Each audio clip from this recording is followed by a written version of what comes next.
Right. Okay. Okay. Right. I can see Kavish, Rajakantan, Gajarohanan. Right. So please indicate something if something is not going well. Okay. Right. Right. Okay. So today's topic, children, fibroids, and it's quite a extensive field with a lot of things that are new and a lot of some things that have come up new. So let's try and sort of make you all understand what it means. Now, if you look at the term fibroids, it's actually a misnomer. The reason being, now fibroid, correct terminology is leiomyoma.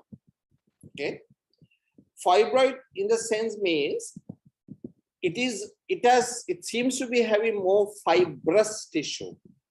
So there is more fibrous tissue there. So that is why it's called fibromas. But actually, or fibroids, but actually the correct terminology is leiomyoma. If you look at it, the leiomyoma, or I'm going to call it fibroid because it is the term that we are most familiar with. It starts off from one cell, and it starts off from one myometrial cell, and that is why it's called a monoclonal tumor. So every cell that is inside the fibroid, that particular fibroid, is the same as the other one, right? So what happens is, so because of this, and the fibroids grow from one cell, the middle, and it expands. So what it does is, starts off with one cells, becomes 2, 4, 8, and starts off, then it becomes millions and millions of cells, and it starts to grow. And then it pushes the myometrium further and further, and it flattens the myometrium, and it grows. So what happens is, there is always a tissue plane between the myometrium and the fibroid. Okay, so therefore, in a fibroid, it's very essential for us to be able to achieve or reach that plane if we want to remove it surgically, right? As the myometrial cells get flattened, it becomes more whitish, nearer to the fibroid. And at the same time, it appears to be like the fibroid, okay? Although there is a correct plane there. So this is very important because when you go towards the myometrium, it is very much near the cavity or the endometrium. So when you are trying to enucleate the fibroid, and if you do not recognize the plane properly, because the myometrium near the endometrium or the cavity is also flattened and it looks whitish, we might inadvertently take the whole cavity with us when you are removing the fibroid. So it will completely take off sometimes our intention or ruin the intention of what we are doing, because especially if we are doing myomectomy for infertility, right? And with the fibroid, which is very much near the cavity, if we remove the cavity itself from the uterus, then of course she will never conceive. You all understand? So the understanding that there is a plane and achieving that surgical plane is of utmost importance, specifically when we are very much near the cavity of the uterus, right? So the message is, and it's just a practical implication which I told you about, the message is that a fibroid or a leiomyoma is monoclonal, starts off from one cell, okay? The chances of it being malignant or a leiomyosarcoma is extremely small. ranges from about 1 in 300, 400 to 1 in about 1 in 10,000, is sometimes 1 in 30,000. It is unknown whether fibroids, the actual fibroids, can really turn into sarcomas. So we do not really know, right? So in other words, the chances of a fibroid being malignant is extremely small. How does it convert? Practically, if you see a fibroid in a woman, we do not need to automatically remove it, thinking that it's going to be a malignancy at a later stage. Do you all understand? So we practically, if we diagnose it correctly and we diagnose it as a fibroid, then we do not really need to remove it, saying that it might convert itself into a leiomyosarcoma at some point in time. Got it? Right. Now, if a woman does come to you with a uterine mass, there are 3 major differential diagnoses that you should have in your mind. What are these? One is a fibroid or a leiomyoma. The second thing, is it an adenomyoma, which is completely different to a leiomyoma. The third thing is it a leiomyosarcoma? These are the 3 things that should go in any doctor's brain, right? If they see a uterine mass. And they are actually different to each other. Usually, a fibroid can be diagnosed very properly. Why? Because there is a clear demarcation between the myometrium and the fibroid. So therefore, there's an absolute clear demarcation, and therefore it is quite possible to diagnose fibroids even with an ultrasound scan, right, up to almost 100%. The sensitivity is between 95 and 100%, right? So therefore, what is different is, or difficult is, the diagnosis between an adenomyosarcoma and an adenomyoma, although they do have their characteristics which we can differentiate, especially in MRI, right? So today's lesson is that we are not going to talk about adenomyomas and we are not going to talk about leiomyosarcomas, okay? We are going to specifically concentrate on leiomyomas, which are benign monoclonal tumors of the myometrium. Got it? Right. The lifetime incidence of a leiomyoma for women are about 30%. Right? So 1 in 3 women will have it. After about 30, 35 years of age, there'll be quite a lot of fibroids sitting inside tummies of women. Okay? And even at young ages, yes. At very young ages, right? Less than 18, at say very small children, the chance of having fibroids is very, very small. So essentially, it is a fibroid, or fibroids are tumors of the reproductive age, right? What is the reason? Because it has been found that for some reason, a single myometrial cell is driven to divide. And it is thought that they do have a difference or an imbalance of estrogen and progesterone receptors, right? So estrogen and progesterones become predominant because it is after ovulation, or the ovaries start to produce after menarche. And therefore, that is why fibroids will continue to grow or will start up when the woman is going to have her periods. And then when during menopause or after menopause, what happens is the fibroids will shrink because there is no longer a lot of estrogen and progesterone in the body that is produced by the ovaries, right? So postmenopausal, whatever she had will shrink, right? Maybe calcify and go down. Initial stages also, just after menarche, the chance of fibroid or fibroid to grow is less. So starting from that, in the 40s, for some reason, the growth of fibroids accelerates. If there are fibroids, maybe she had it for some time, and then after in the 40s, they accelerate. So you can see a lot of women coming to you, right, with fibroids after 40 years of age. Because logically look at it like this. Say she starts a menarche at about 12, 13 years of age, right? And then she's producing estrogen and progesterone. And then slowly, if one cell gets stimulated at some point, needs to divide into millions and billions of cells, it takes time.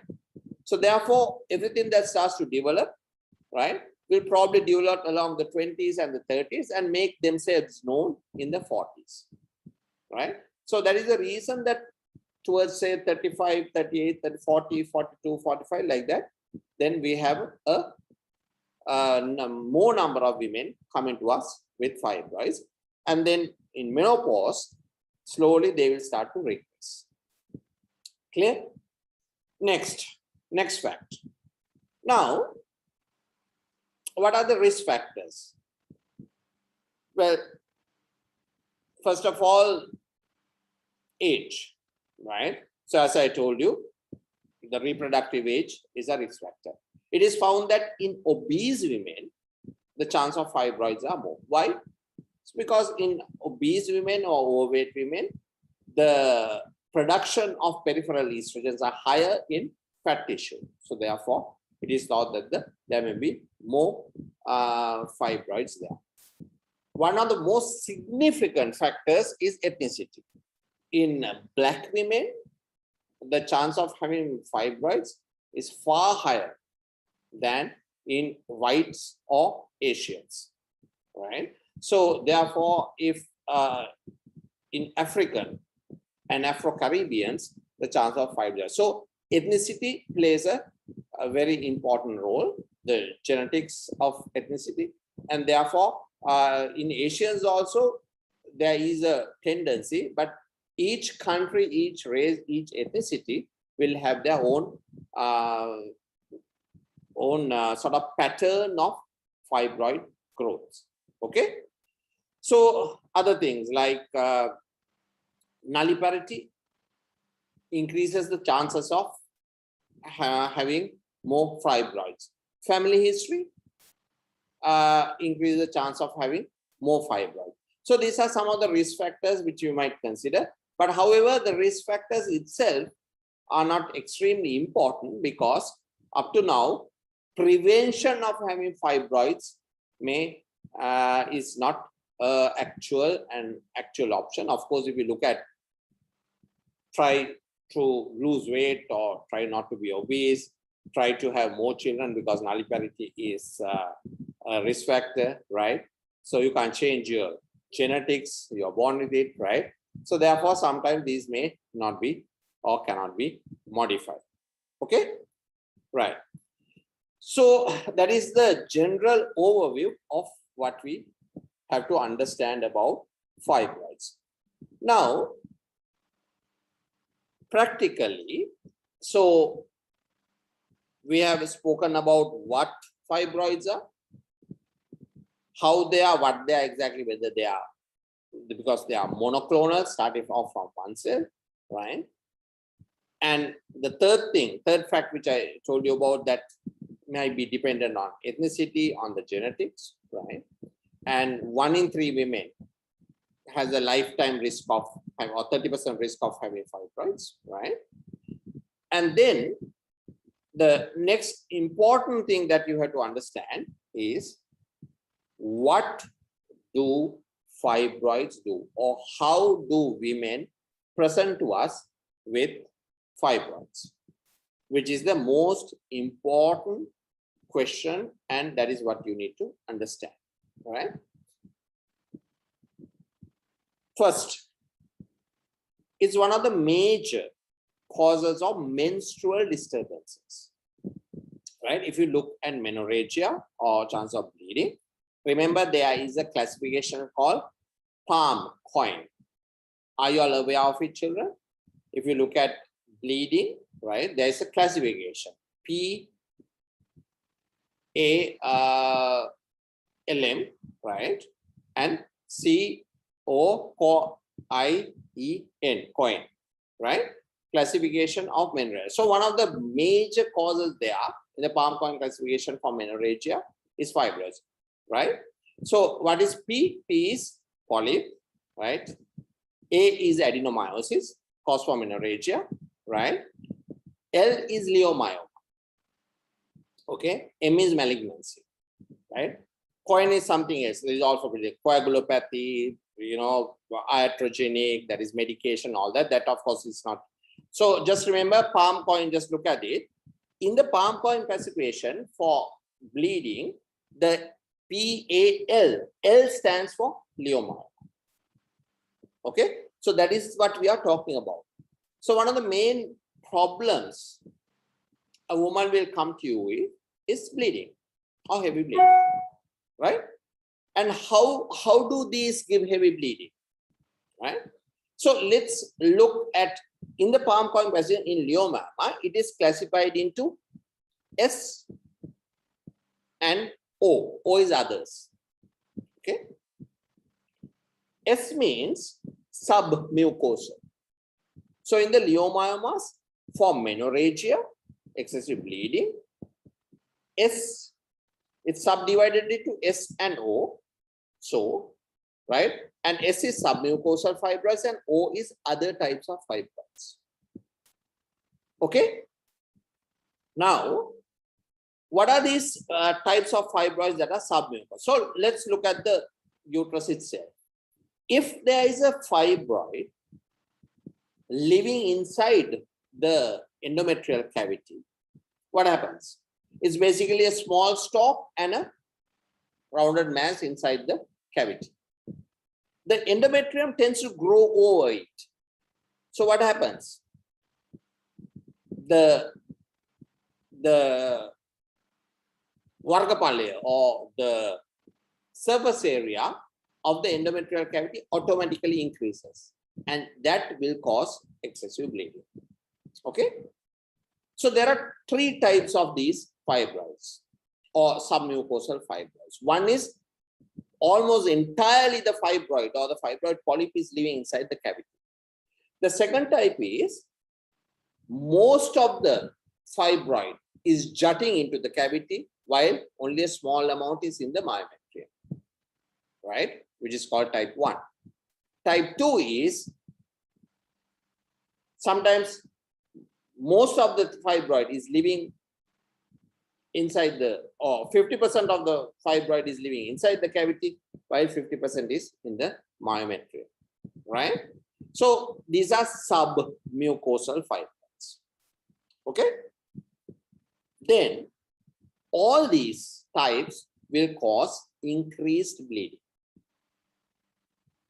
Then what are the other types of fibroids that you can? Why do the submucosal fibroids increase bleeding?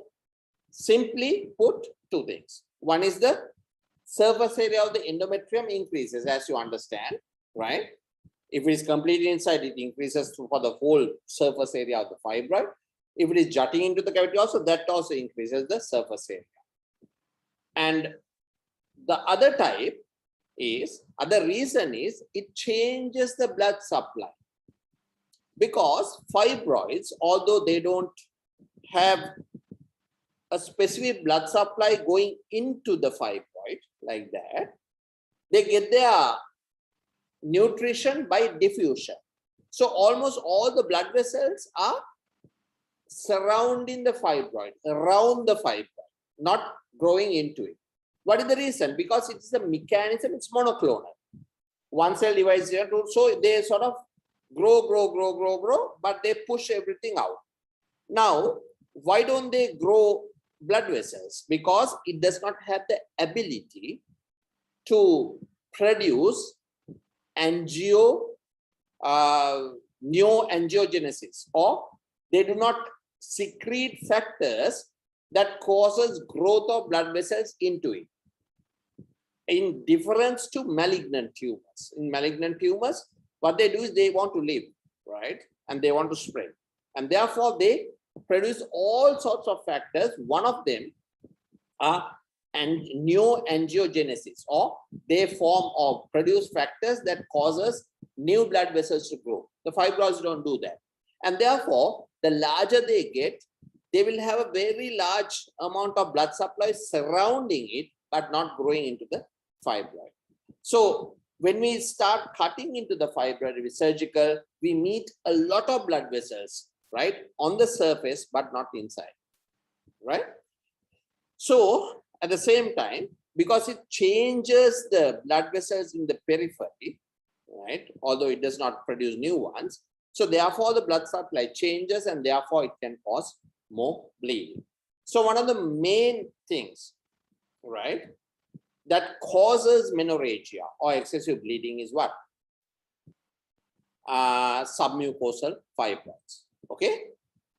The second area is the O type or the other types, right? What are these? These are fibroids that are intramural, right? Which is intramural, but just living underneath the endometrial cavity. Then there are completely intramural ones. Okay. Then there are subserosal ones to the outside, right? And then there are pedunculated subserosal ones. So these can be classified differently. And there are fibroids that live in different places, broad ligament, cervical. So they can live in different places. And very, very rarely there are parasitic fibroids, right? What are these? They actually are pedunculated fibroids, which grew up peduncle, and then they went outside. They started to get their blood supply from the surrounding structures, maybe the omentum, maybe from somewhere else, right? And then the pedicle necrotizes. And so they grow completely elsewhere away from the uterus. So they live differently. These are fibroids that have sort of gone abroad, not in the uterus, right?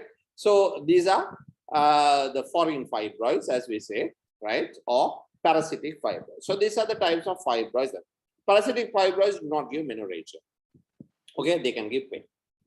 So the first thing that the woman comes of, if there is a cause to be found with a change or anatomical change for menorrhagia, the commonest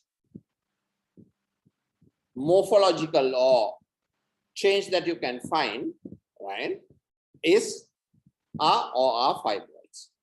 Of course, there are other reasons without a change in the uterus due to the change in the intrauterine environment, or due to the hormonal changes or the imbalance, right? You can have bleeding.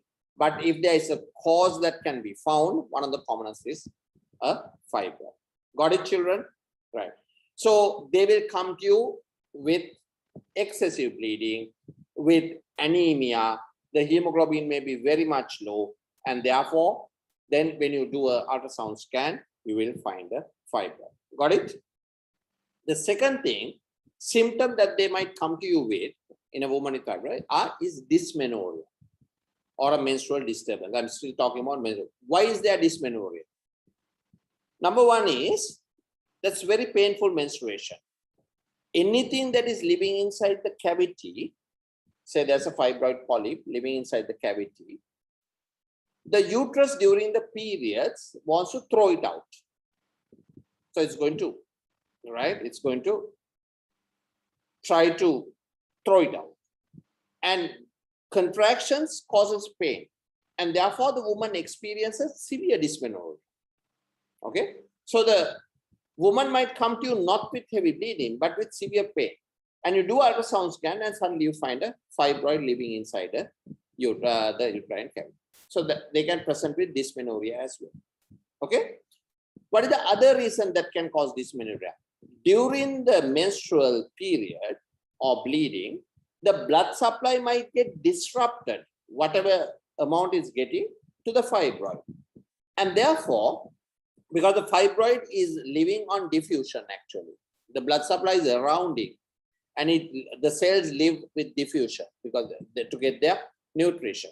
And suddenly if the blood supply for some reason disrupted and she's bleeding and therefore then the fibroids will start to degenerate. And a degenerating fibroid can cause pain, right? So dysmenorrhea may be due to that, okay? So that is the second symptom that we need to be aware of, and that the fibroids can cause this, okay? Third one, what is the other thing that the women come to? Infertility. That is the third problem that the women will have. They might not be having infertility, menorrhagia. They may not be having dysmenorrhea, although they may be having both. Plus, they're saying, I have no children. And when you do a scan or when you do the investigations, you find a fibroid. Now, what are the ones that are going to cause infertility? Number one, anything living inside the cavity will act like a intrauterine contraceptive device. Okay, so therefore, if you have a fibroid living inside the cavity, it is as if we have a natural contraceptive device inside.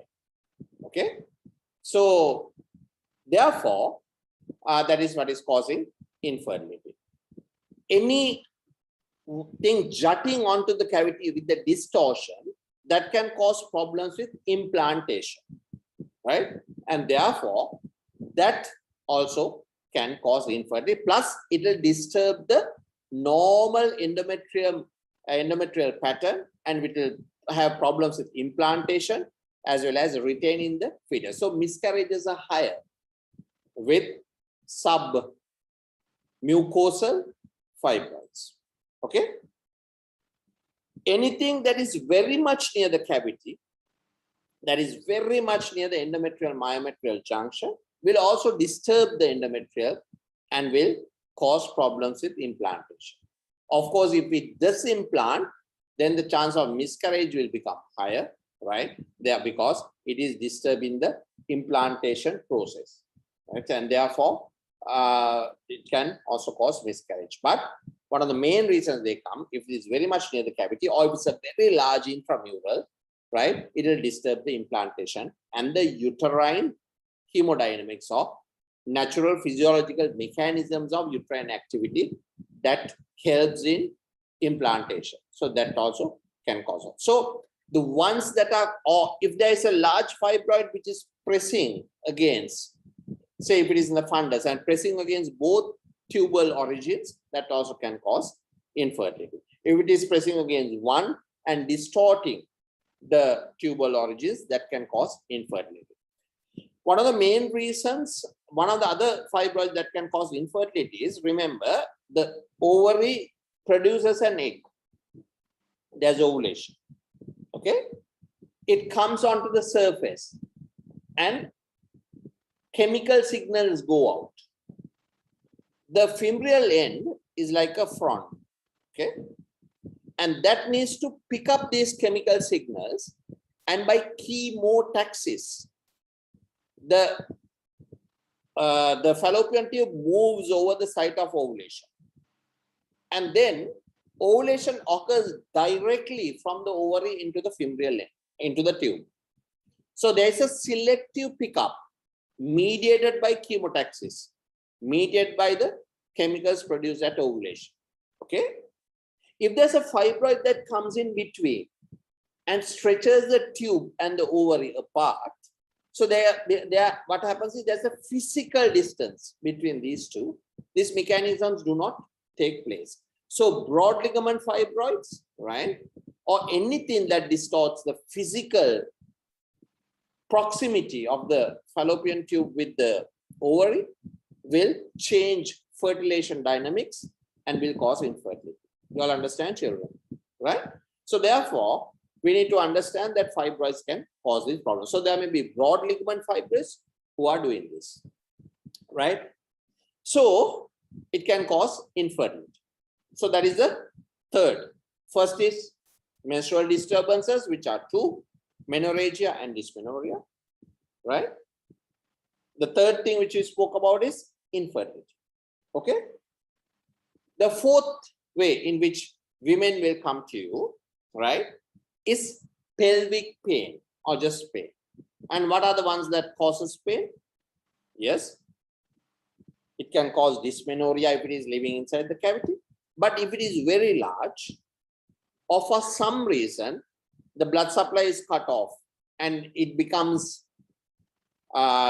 degenerative or it degenerates, a degenerating fibroid can cause pain. Because sometimes there's evacuation, there's a liquid collection inside the fibroid, and degeneration due to the blood supply has been cut off because it does not have a blood vessels growing into it. So therefore, it has to depend on whatever is in the periphery. The larger it gets, the more ischemic the fibroid gets and more pain it will cause. So fibroids can cause pain. It can cause constant pain all the time. And then it can also cause, the pain will increase with the periods, decrease with the periods. So it can change, but it will cause pelvic pain. The other pain syndrome, so it can cause pain syndromes, not just pelvic pain or painful. The other pain syndrome which it can cause is dyspareunia. So when the penis hits against a degenerating fibroid or a tender sort of fibroid, it can cause pain. And sometimes it can cause positional dyspareunia, right? In, say, especially in posterior wall fibroids, will leave it to your imagination as to how pain occurs in that, right? In the positions, right? It can cause specific pain during intercourse. I remember a patient who was overseas at that time. They've been having sexual intercourse for 1 year and they never had pain, and suddenly they changed on to a newly discovered position, and suddenly it started to be the intercourse starts to be hugely painful. It was so painful since they were abroad and they did not want to seek medical attention. They came here. I still remember how they described it to me as to in what position the pain occurs. And the ultrasound scan found a large 8 centimeter posterior wall fibroid. Okay, so the other things I will leave to imagination, but remember it is also called postural dyspareunia. So dyspareunia is one reason that the patients may present to you with fibroids, right? The next, then there are in some women cosmesis. What is cosmesis? The appearance will cause her to come and see you. The fibroids become so large that they appear or look pregnant.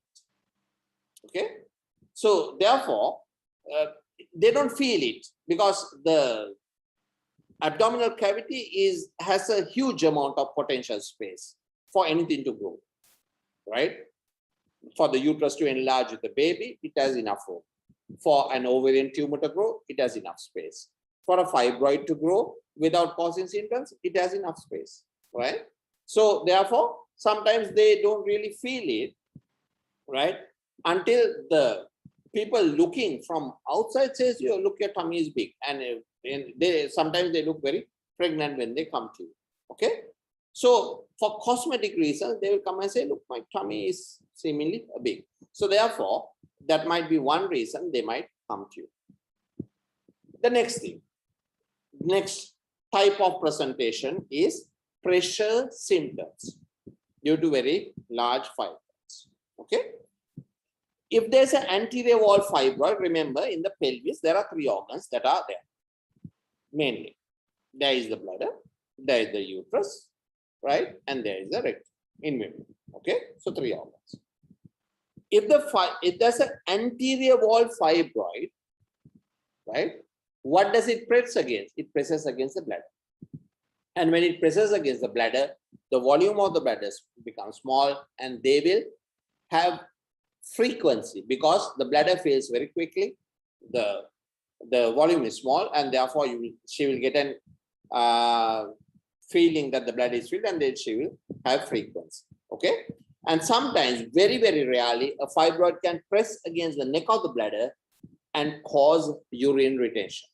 So sometimes they might come to you with pressure symptoms and urinary retentions where you might need to catheterize, and you find that there's a large anterior wall fibroid. Okay. The next thing is, if there is a posterior wall fibroid, it pushes or pushes against the rectum. And what does that cause? It causes constipation, right? So sometimes women will come to you with changed bowel habits, and mostly it is constipation. Sometimes they might find it difficult to initiate defecation, right? So because the rectum is getting crushed, because there's a large posterior wall fibroid. Okay. The other thing is, it can grow onto the sides very rarely, onto both sides or one side. And what is it? It presses against the lateral pelvic wall, and that presses the ureters, and rarely it can cause hydroureter, which means the ureter swells up, and then it can cause hydronephrosis on one or either side. Very rarely on both sides, sometimes on one side. So what does that give you? The woman will come and tell you, I have a severe backache. That is due to hydroureter and hydronephrosis, right? So that is one way in. And then there are fibroids that climb up into the tummy. And what does that give you? If it presses against the stomach, it will give dyspeptic symptoms, right? Might cause a feeling of bloatedness, right? If it presses against the bowel, it can give subacute bowel problems, right? If it presses against the diaphragm, if it is so large, it can cause shortness of breath, right? So these are the pressure symptoms that you need to be aware of. Of course, they need to be rather big, right? And quite big for to have these pressure symptoms, right? Next is the feeling of discomfort or non-specific problems that can be caused by fibroids. The women will have feeling of discomfort, feeling of lethargy, and very rarely fibroids can cause an increased production of erythropoietin. Sometimes it can cause an increased amount of blood cells, but these are very rare conditions which are not our classical fibroids, which you can speak about, right? So these are the times or when we this is the way the women present to us with fibroids. Okay. Now, what is very important is a large majority of patients will come to us, okay, because the fibroid is an incidental finding. Because now scans are done for almost every patient who meets a physician or any other doctor, right? An ultrasound scan of the abdomen, right? And as I told you, remember 30% of the women or even more, depending on the ethnicity, will have fibroids which is living there peacefully, okay? And then a scan is done and a fibroid is seen, right? And then say, okay, a fibroid or a tumor in the uterus, the women get extremely distressed, saying because there's a gadea, there's a tumor, okay? And then they will come and meet you. What is important is to make sure that you understand the chances of it being a malignancy is extremely small. And therefore, just because you see a fibroid does not mean that you need to remove it. And it is removed only based on one fact, whether this fibroid is symptomatic or not symptomatic, okay? And the symptoms I just told you, right? If there are symptoms, any of these symptoms which I told you, the fibroid needs treatment, okay? So if she's completely asymptomatic and there is nothing in all the things which I told you, that does not require treatment. Remember, there are 5 kinds of treatment which I taught you all, children. Remember? I hope you all remember. One is no treatment. You don't need to treat. 2 is medical treatment. 3 is surgical treatment. 4 is combined treatment, medical, surgical. 5 is alternative treatment, right? Which includes yoga, different kinds of therapy, right? Exercises, massage, whatever. That's the alternative treatments. Okay, right? So if you look at this, so remember, if the woman is asymptomatic, now this asymptomatic also includes or does not include women who have psychological problems of having a tumor. Okay, then she becomes symptomatic psychological. So there are women who, although there are no other symptoms, she is alarmed by the fact that she has a fibroid in her uterus. However much you try to convince her, look, this is, you are asymptomatic, this does not need treatment. No, doctor, there's a Gedia here. I don't want a Gedia. I want this removed, right? And I cannot live with it. I always live in constant fear that this Gedia is going to become a cancer. So therefore, I have completed my family. I really want this removed. And therefore, yes, so that is maybe one indication where you might need to intervene, because her psychological well-being is affected by the fact that she has it, right? But otherwise, mainly, most of the women, if it is asymptomatic and you give a clear example or a clear explanation, they will be all right with it.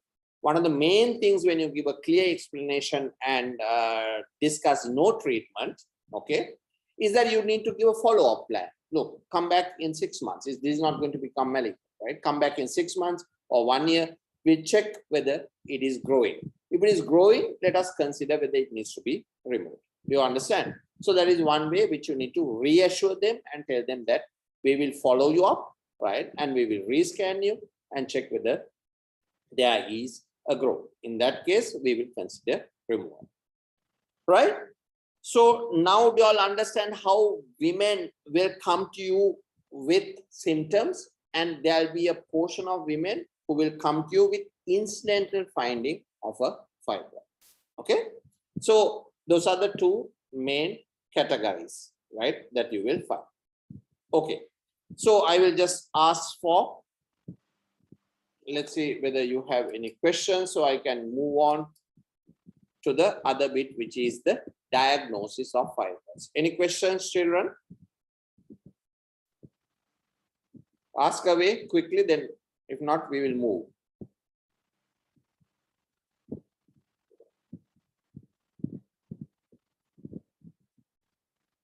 Yes, anything? Doesn't matter, just ask. If you have a question that's, came into your mind. I have Sapumal holding a mic. His picture is holding a mic. Sapumal, you can always ask me a question. You seem prepared for questions. Young gentleman there, smart looking man.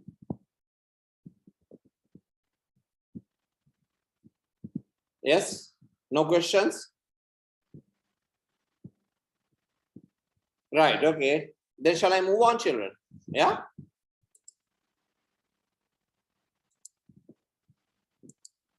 Am I clear so far? Yes, sir, all good. Okay, good.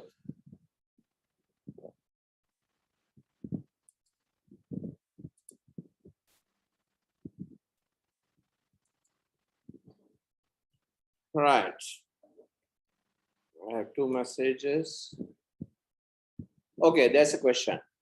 If fallopian tube cuffs ovary and take home in, why Mittelschmerz? Okay, yeah, right. Mittelschmerz is a German word actually, and it means pain during ovulation, right? So pain is not dependent on the fallopian tube moving or not. Pain is dependent on the disruption of the ovarian surface. Okay, that is number 1. And the fallopian tube does not completely seal it, right? So therefore, there may be a bit of leakage, which can cause a bit of leakage or fluid falling into the surrounding peritoneum, and therefore that can cause a bit of pain, right? But ovulatory pain is not dependent on the leakage into the peritoneal cavity. So it's mainly dependent on the disruption of the ovarian surface in some women. So that is what causes mid-cycle pain. Okay.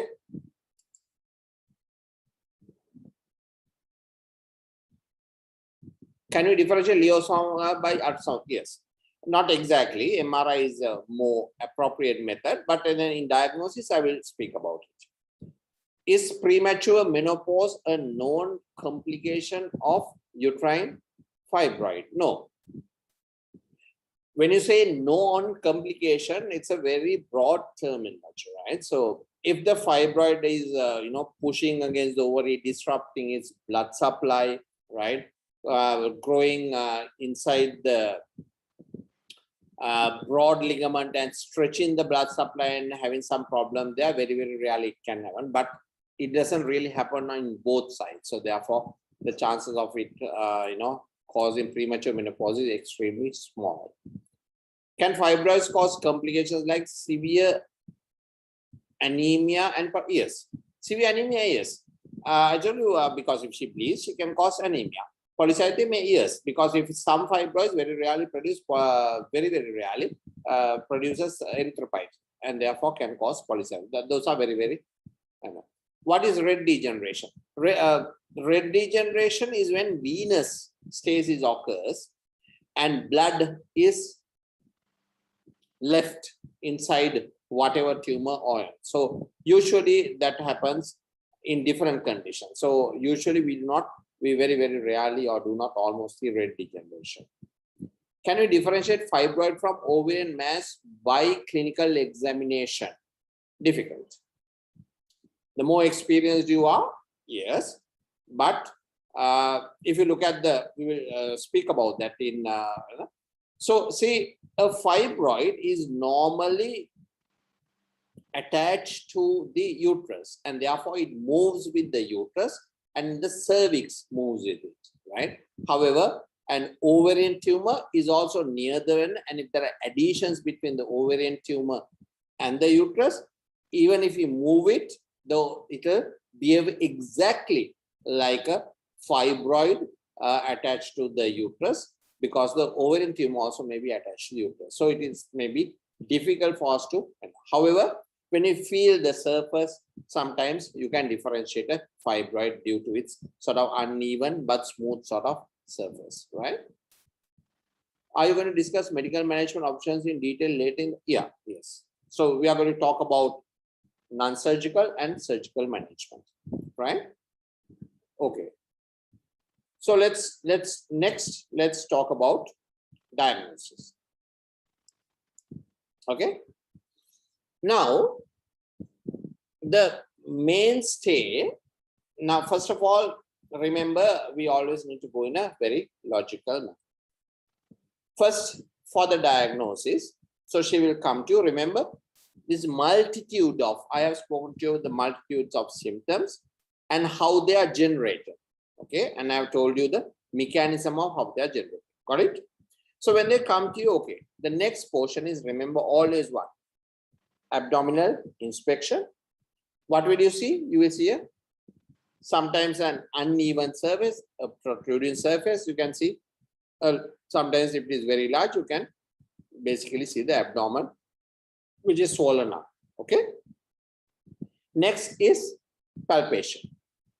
In superficial palpation, if it is quite large, you can feel it. In deep palpation also, you can feel it.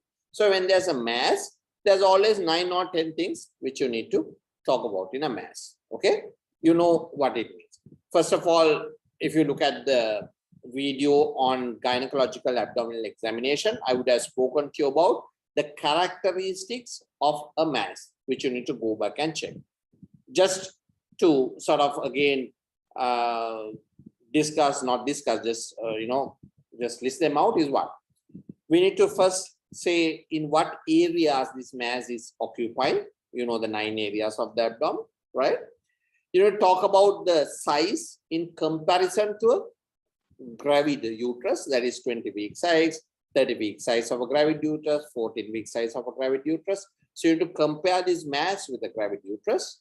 Okay. Then you talk whether the surface is smooth or not. So usually an ovarian cyst will have a smooth surface. Here it will not be smooth, but maybe smooth, right? Then you need to talk about whether it's tender, because if there's degeneration, it will be tender. If there's no degeneration, it won't be tender. So you can say it is not tender or tender, right? Then you can talk about mobility, whether there is transverse mobility or mobility which is towards the cephalad or the pelvic side, okay, right? So you can talk about its mobility, right? And then you can always talk about what the surface, whether it is smooth or whether it is uneven, right? And then percussion, there should be a dull sound only if there's a lot of liquid there, which is due to degeneration, but it's hardly ever anything other than dull, right?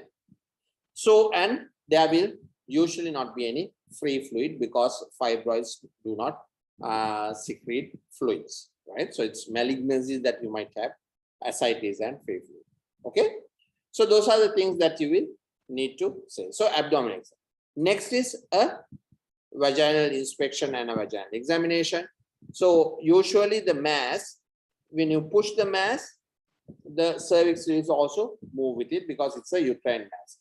Ovarian mass, if it is attached tightly to the uterus, then of course it will do the same thing. So it might be difficult to differentiate, but in consistency, the fibroid is quite sort of hard. So you might be able to have a sort of okay idea clinically as to what it is, okay? The next is, so those are the clinical findings which you have to learn. Remember this getting below the mass, getting over the mass, that is not a very relevant clinical thing which you have to understand. Maybe at undergraduate level, yes, maybe. Now remember, if it is a pelvic mass, it is taught that when you palpate, usually you cannot get below the mass in a pelvic mass based on the fact that it is growing out of the pelvis into the abdomen. But on the other hand, remember, there may be abdominal masses growing into the pelvis. And therefore, we will also not be able to go get under the mass just above the pelvic ring. You all understand? So it might not be a very clear, but most of the time, yes, in the fibroids which are rising from the uterus itself, you will not be able to get under the mass. But you need to be very careful because there may be abdominal masses growing into the pelvis and you will think that it is a pelvic mass, but it might be a tumor that is growing inside the abdomen as well. Okay, right. So those are the clinical findings. The next step in your findings, right, is what? The investigations that we are going to do. Okay, remember, generally, how do these investigations fall? I have taught you what? Two large categories. What is the first category? Things that we do to diagnose what it is or the nature of the problem. The second large category is things that we do to find out whether this woman requires treatment or whether this woman requires an intervention. And if so, what, how do we optimize her for any form of treatment or surgical intervention? Is that of fitness for surgery? Is that clear? So let's look at the investigations that we require to diagnose this. And remember, that falls into 4-5 categories. What we find in urine, what we find in blood, what we find in x-rays, and what we find in special investigations. Okay? Urine, will the fibroids give anything? Usually nothing much. Okay? She might be prone, if it is an anterior wall fibroid pressing against the bladder, causing frequent urination with displacement on the urethra, she might have frequent retentions, and retentions also can give urine tract infection. So urine tract infection is a possibility, but it's you go round and round and say that. So it is not a direct thing which you are going to find. Blood, what are you going to find? Because of, if she's having menorrhagia, the hemoglobin will come down, right? So full blood count, you will have polycythemia, hemo concentration, high HB, all those are very rare complications which you do not need to remember or think about, but mostly it will be low or anemia, which is reflected in the. So if you do a blood picture, you will have a iron deficiency anemia due to the loss of blood. Okay. Next, in X-rays, yes, you can see the outline of fibroid, and especially if there's calcification, you should be able to see that. But we hardly ever rely on X-rays to find out what the fibroid. Special investigations, these are what? There are mainly two, right? Number one is ultrasound scan. Number two is MRI. Okay. Now, ultrasound scan gives almost the same sensitivity as the MRI. And if you are a good ultrasonographer, right, as obstetricians and gynecologists, we normally do our own ultrasound, right? You should be able to normally see a very good picture or diagnose a fibroid for what it is, right? Because there are certain characteristics which is different from a leiomyosarcoma and a adenomyoma. What are these? In a leiomyoma, the border between the myometrium and the tumor is very well defined. In adenomyoma, because it is endometriosis or endometrial tissue living inside the myometrium, so there are no borders, right? They are all diffusely enlarged and changed. While in leiomyosarcoma, there is definitely no border, and it is diffuse and large with degenerative changes and everything. So there is a large difference between these. So it might be difficult to differentiate a adenomyoma and a leiomyosarcoma, but it is usually very easy or possible for us to differentiate these two from a fibroid. Right? So if there are any suspicions of adenomyoma or a leiomyosarcoma, you need to step into the next phase, which is what? MRI. Okay, because MRI has a good sensitivity of differentiating a fibroid from a adenomyoma or a leiomyosarcoma. Is that clear? Right? So you do not just rely entirely on ultrasound scan. But however, if the ultrasound features of a fibroid with uniformity, well-defined edges, right? And you can see the hole around it, right? Sometimes there may be degenerations, calcifications with blood supply around it properly without blood vessels, or the Dopplers will not show any blood vessels going into it. While an adenomyoma, you will have blood vessels within it. Adenomyosarcoma also, you will have neoangiogenesis. However, in a fibroid, there will be only blood vessels around it. And therefore, using Doppler and ultrasound scan, we are normally able, almost 100%, where the sensitivity, where we can differentiate a fibroid from the other two. Is that clear? If there's a doubt, then you go for MRI. Okay. The next most important thing when you diagnose that, right, is to try and map the fibroids. Because if you are going to operate on that patient, and if you are going to do it laparoscopically, it is extremely important for you to be able to find exactly what is where. Okay, come, give me a moment. Where do you want to go?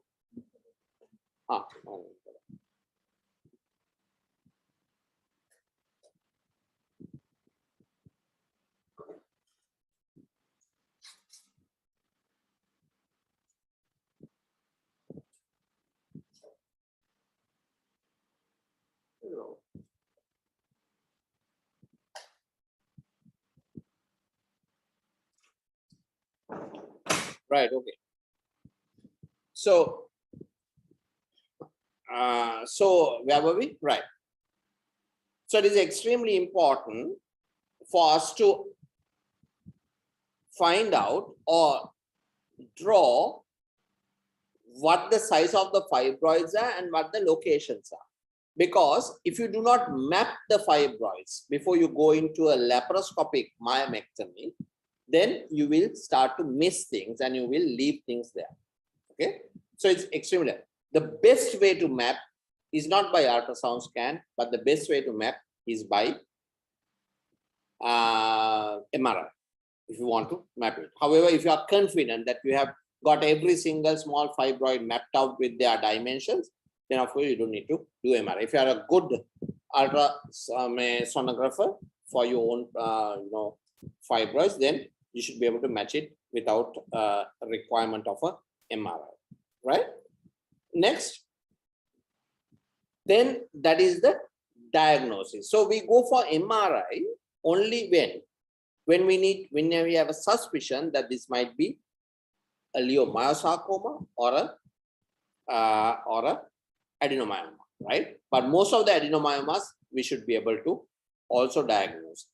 Leiomyosarcoma, on the other hand, will, other than just a foci in the uterus itself, it might already be having other foci elsewhere, in the liver, in the spleen, in the abdominal cavity, in the kidney, right? Or in the peritoneum, there may be other masses also.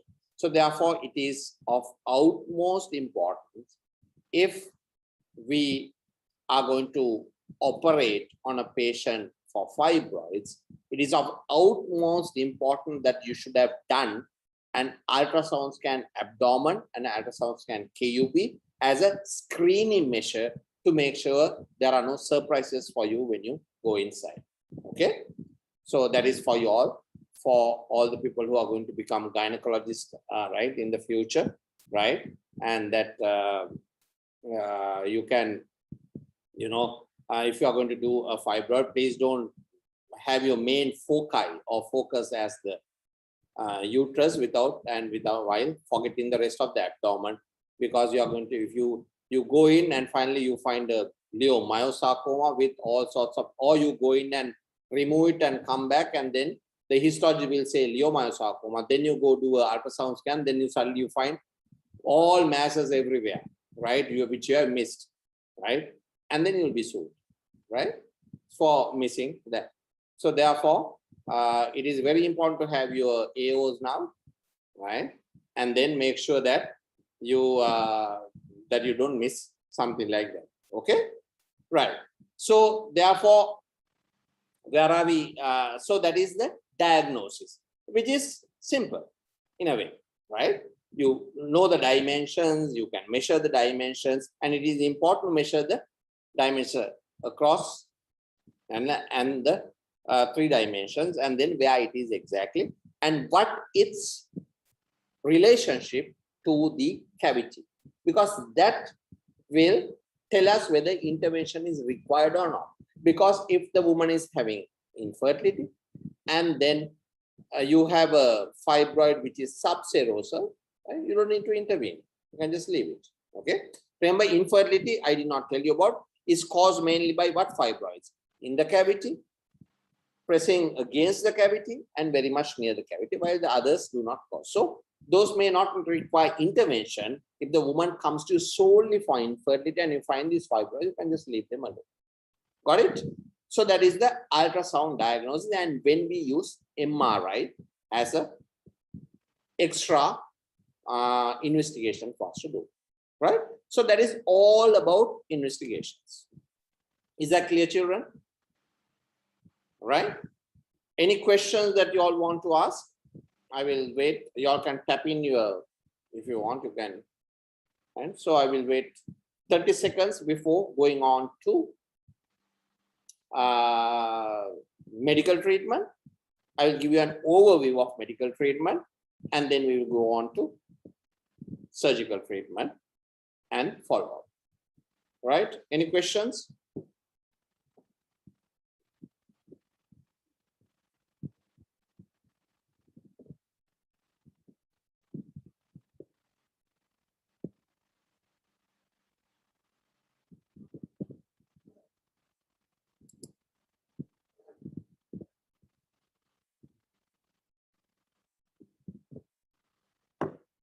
Any place for biopsies? No. If you are suspicious that it's a leiomyosarcoma, maybe. But we normally ever do biopsies of a diagnosed fibroid.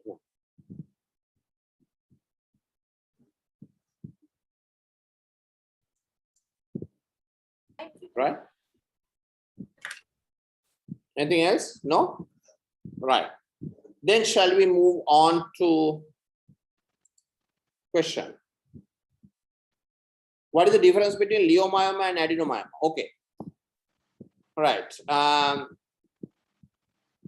There's a huge difference. I did not talk about adenomyosis, which we will at a later stage.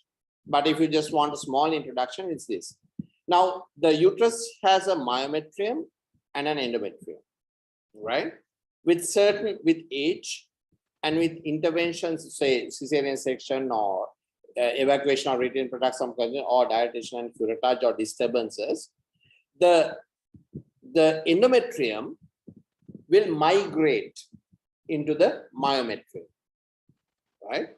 And the cells and the stroma of the endometrium will start to live inside the myometrium. So since it's endometrium, they will follow the same cycle as the endometrium line in the cavity. So they will become proliferative, they will become secretory, and then they will bleed. So, but they bleed inside the muscle of the womb, and that causes severe pain and ischemia. And also because it bleeds and causes ischemic changes inside the muscle, that causes what? Hypertrophy and hypoplasia of the uterine muscle. So the muscle increases. So you have a changed myometrium, which is, it gives three main problems. One is it gives menorrhagia. Second thing is it gives extreme pain during periods, which is dysmenorrhea, because it bleeds inside the muscle during the period. Third thing, it gives dyspareunia. When the penis hits against the adenomyotic uterus, it causes pain. So these are the three features, main features of adenomyosis, right? So that is the difference. You all understand? It's a variety of endometriosis that is inside the uterus actually, right? Because by definition, endometriosis is anything outside the uterus, right? So adenomyosis is a different kind.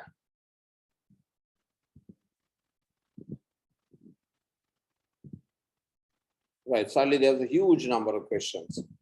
Right. So the next thing is we are going to go on to special investigations, right? Because we have to talk about subserosal fibroids, which I will speak to you.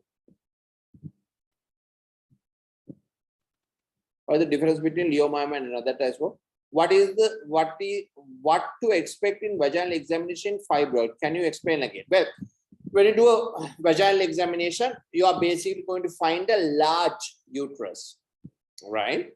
So you might not find a separate mass because it is arising from the uterus itself. So therefore, the uterus will be enlarged. So you have to explain it's 10 cm, 14 it's equivalent to a 14 cm weak gravid uterus also. And the next thing is when you push the fibroid or the abdominal mass with your fingers, or if you can push it, the cervix will move with it because it is attached to the uterus, right? And then, so that is something that you will, so there is, the cervix will also go with the mass. Although if it is a ovarian mass attached to the uterus, that also anyway will move as well. So,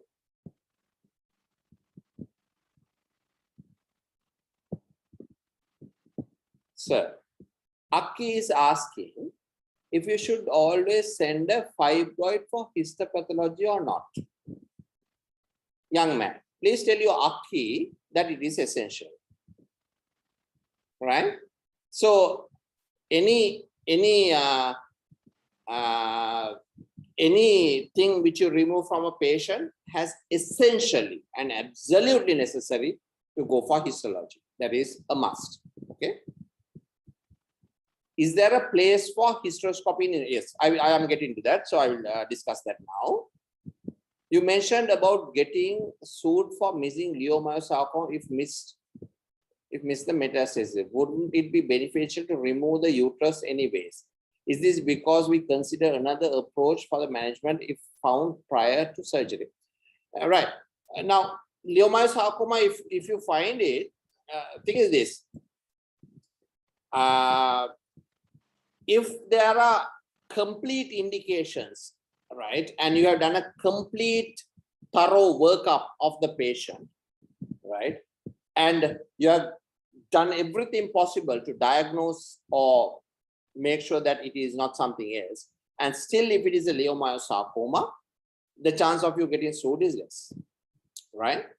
However, if you go in, right, and find something else that you have not told the patient about, and to conduct the surgery and then find that it's a leiomyosarcoma, we are basically converting stage 1 into stage 4 if you do something there. So therefore, remember, you go in for what you have consented for. And if there's anything more, you need to come out and discuss with the patient at a later stage.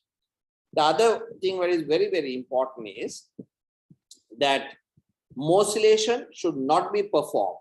Electrosurgical morcellation is not being performed now, which we'll talk about later in surgical management, because you can spread a leiomyosarcoma around the abdominal cavity if you do electrosurgical morcellation. But that is a question for later.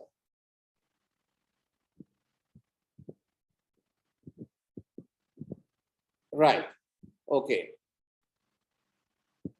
Somebody has just called himself stupid, but I'm not going to mention who. Okay. Right. So, children, what is the next step? We need to talk about diagnosis. The next important diagnosis or instrumental diagnosis is hysteroscopy. Right? What is hysteroscopy? You put in a telescope inside the uterus, and we do this to evaluate any fibroid which is inside the uterus and any fibroid which is jutting, or submucosal fibroid which is jutting into the cavity, right? Remember I said there can be 0, 1 and 2 types of fibroids, because in a fibroid that is completely inside the cavity with a small stalk, the intervention is trans-cervical through the cervix, resection of the fibroid. That is a special instrument which we can, through the cervix, cut away the fibroid. If the fibroid is submucosal and most of it is in the cavity and a small amount in the myometrium, right? And by hysteroscopy, where we have to diagnose, we see video. What do? We look at the angles in which the fibroid connects with the uterine cavity. If the angle is less than 90, right? See, if this is the uterus and the angle is less than 90, this cone, right? It means most of the fibroid is inside the cavity. So that is resectable by hysteroscope, right?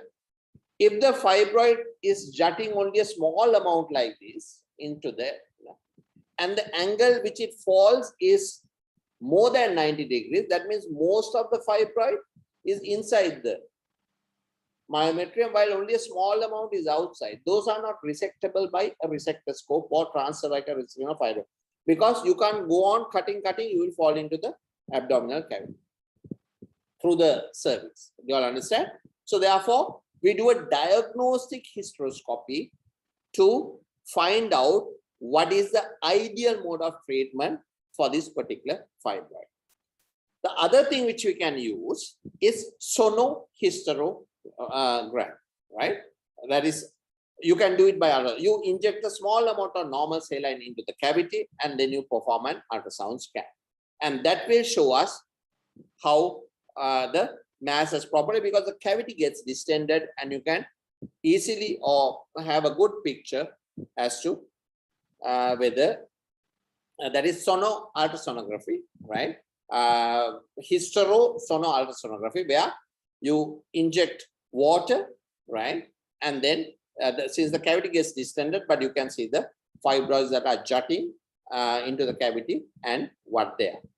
The third one, which we find these fibroids or masses, is HSG, where usually it is done to check whether the tubes are patent, and in the field you can see fill-in defects, and there you can diagnose masses which are inside the cavity. And anyway, for those we have to do a proper hysteroscopy to diagnose what type and what it is, because it can be a endometrial polyp as well. Okay, so this is the diagnosis which is complete. So therefore, what are the tools we have? We have ultrasound. It's usually transvaginal, right? For those who are not sexually active, we are able to do transrectal scans, right? It gives almost the same, because there are rectal probes, so same sort of information. Abdominal ultrasound we need to do initially, and then we go on to either transrectal or transvaginal. Then we can do MRI, and that will give us better fibroid mapping, right? And also it will show us very small things, and also it can differentiate better a leiomyosarcoma and an adenomyoma, right? We can do more differentiation, but the ultrasound, the radiologist needs to be good at it. Then the other diagnostic tool is what? You can instill a bit of water there, normally into the cavity, and do a hysterosonogram, right? Where you do ultrasound after installation of normosaline. Or an HSG will sometimes give you a fill-in defect, but we need to investigate that further. And the last thing is the diagnostic hysteroscopy, where you put in a hysteroscope and visualize the cavity, right? So those are the diagnostic methods which we use to diagnose fibroids and where they are and their dimensions, right? So that should complete our diagnosis. So please explain sonohysterogram. I just did. I think the question was before my explanation, but it basically means you put a small tube into the cervix, inject some saline, right? It distends the cavity, and then you do an ultrasound at the same time, and then you can see the cavity nicely. Just Google it, you will see nice pictures of fibroids inside the cavity. Okay, so that, where are we now? So we have finished diagnosis. Okay, next is what? Is treatment. So treatment, as you remember, it's do nothing. Then it is medical treatment. Then it is surgical, combined, and alternatives. Alternatives are out, right? We don't treat. So remember, treatment, I don't know. Maybe there are methods. I have no idea. I'm yet to see a successful alternative method or in alternative medicine for treatment of fibroids. Maybe they exist. I don't know, right? I have not yet seen them, right? So I do not know how, whether it is possible or not, but I do not know, right? So let's go on to medical treatment. Now, we have to target the problem. Okay, so remember I told you there are a spectrum of problems that the women come to us with, and then we need to treat those. Okay, so if you look at if it is menorrhagia, okay, she is bleeding excessive. What are the medical treatment we can give? Yes, we can try mefenamic acid, 500 milligrams 3 times daily at the start of the period, maximum of 7 days that we can try.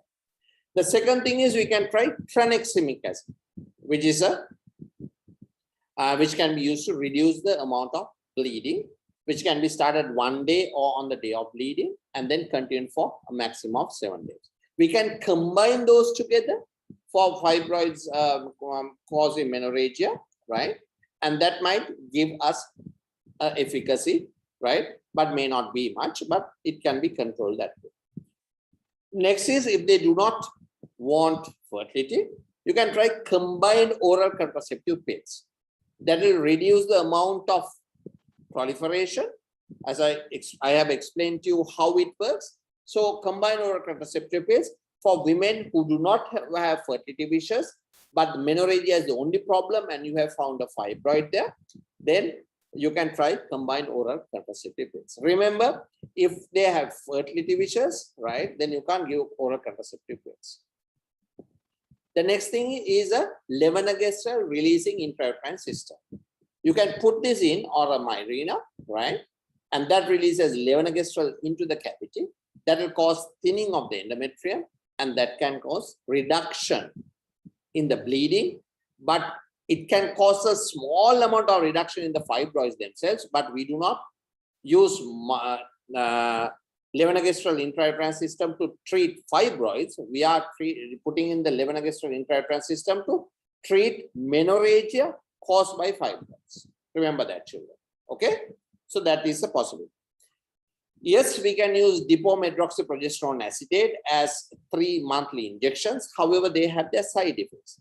This will cause amenorrhea, and usually in most of the women, and we have to repeat it 3 monthly. However, one of the side effects is the women might feel a bit of bloatedness. They might have a weight gain of 3 to 4 kilograms per month, and we cannot continue it for a long time, maybe not more than 4 or 5 years, because there are other problems that might come in. And with time, as you continue to use it, you will have breakthrough bleeding, which might be difficult to control. So therefore, that is also an option, but may not be a very good option. Then, so those are the medical,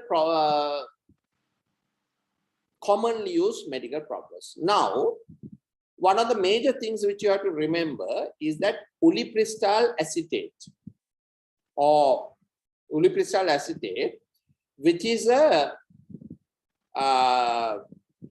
progesterone receptor modulator, okay, came into the limelight, right, as one of the most effective treatments for fibroids, and especially for bleeding caused by fibroids. What does it do? It causes apoptosis or cell death of the fibroid, and also it reduces its sensitivity for the receptor sensitivity on the fibroids, and that causes the fibroids also to shrink. And there were 3 studies done: Pearl 1, Pearl 2, Pearl 3, all of which showed amazing and good results, right? You compare ulipristal acetate to GnRH, you compare that to tranexamic and COCP and other available and for myomectomies, and this gave a lot of good results with good patient satisfaction. Unfortunately, something bad happened. Very, very rarely, women started to develop fulminant hepatic failure on ulipristal acetate when used for menorrhagia that is caused by fibroids. What does that mean? That required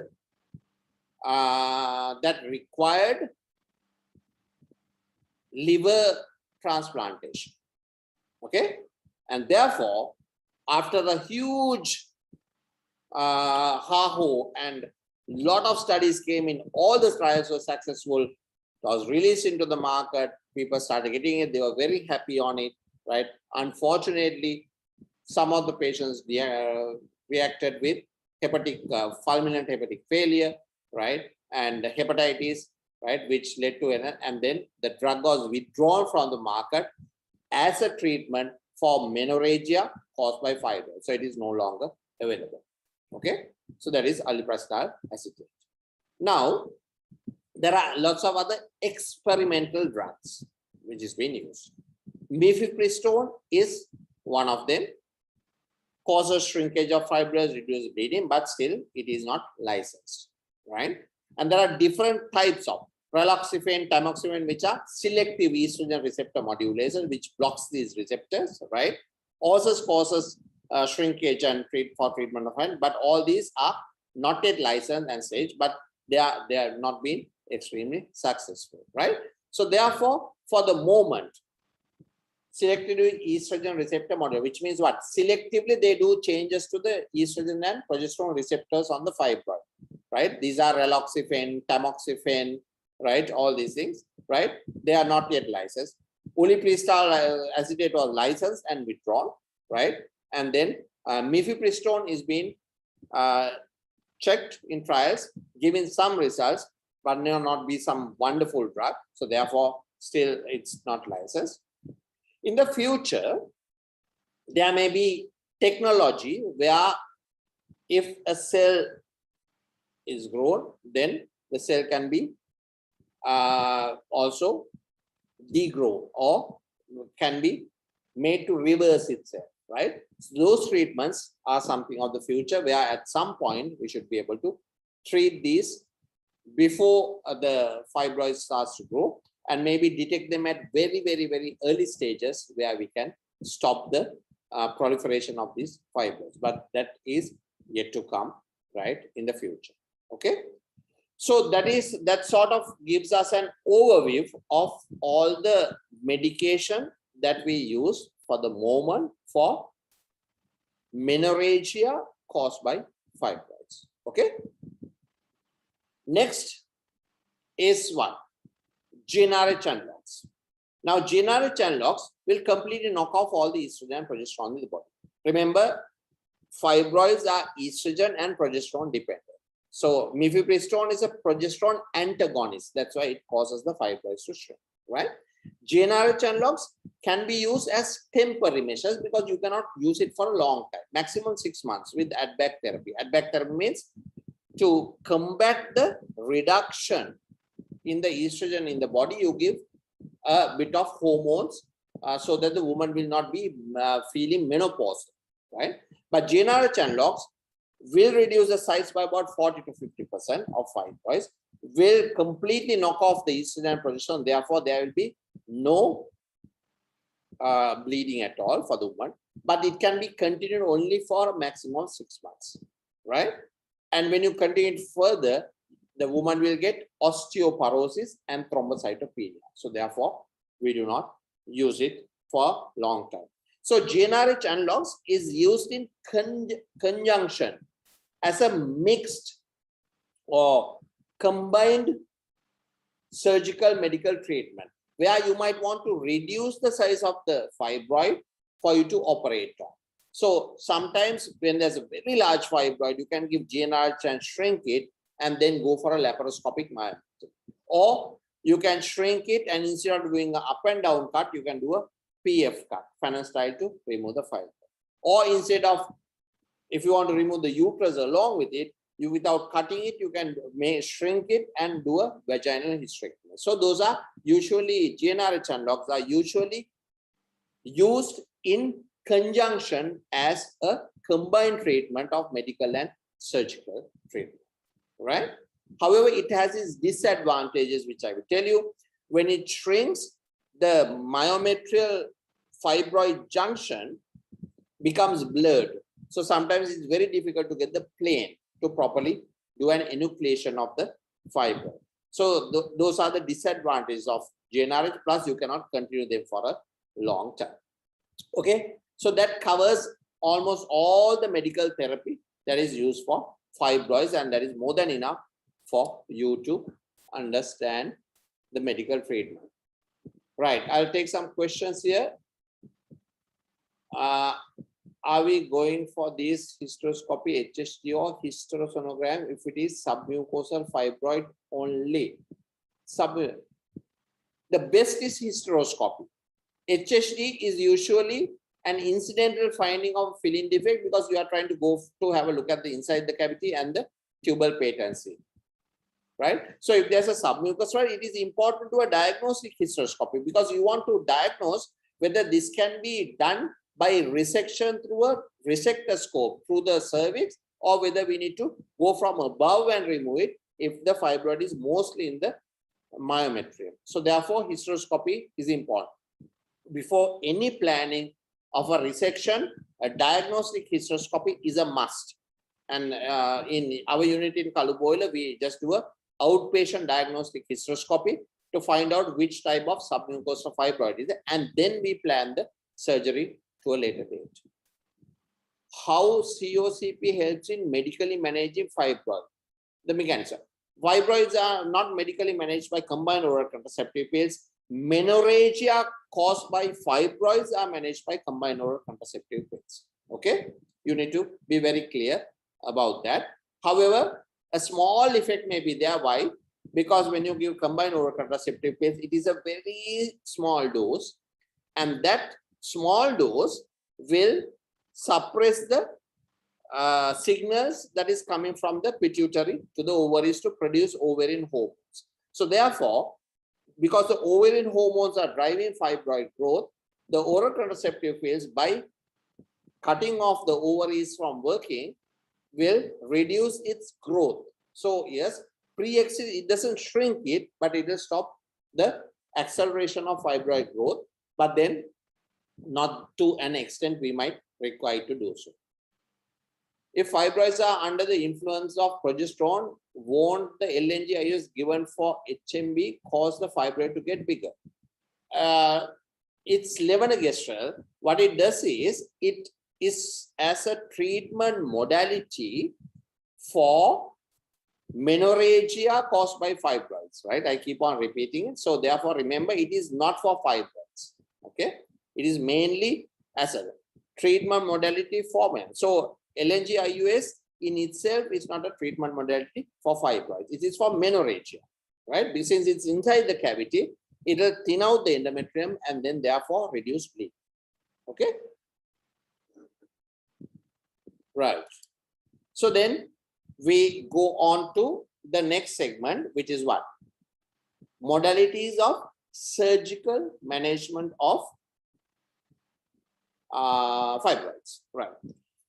So basically, the surgeries, remember then,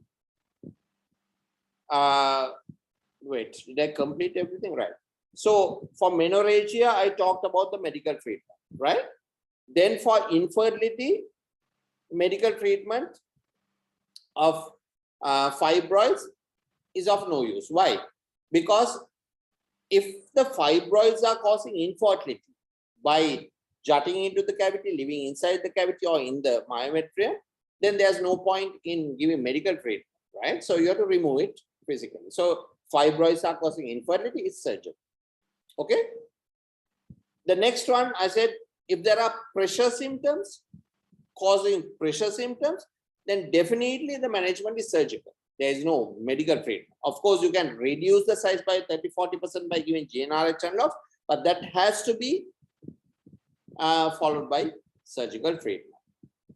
If the fibroids are giving pain, right, then of course one of the options might be GnRH for some time, but then usually you need to remove it surgically, because most of the medical treatment is not going to work very well for fibroids that is giving pain. So usually the management is surgical. If the problem is cosmesis, where the tummy is jutting out and the woman cannot wear the dresses she wants and looks pregnant while she is not, right? So therefore, of course, the treatment will normally be surgical, unless you want to shrink it a bit with GnRH unlocks first. No other thing will shrink the GnRH to an extent where, other than GnRH, to an extent where it becomes smaller, so it is not noticeable. But you cannot continue that, because you have to stop it at some point, then it will grow back in 5 to 6 months to its original size, right? Then if the problem is pressure symptoms, frequency, if it is bladder, constipation, then of course the treatment is entirely surgical, right?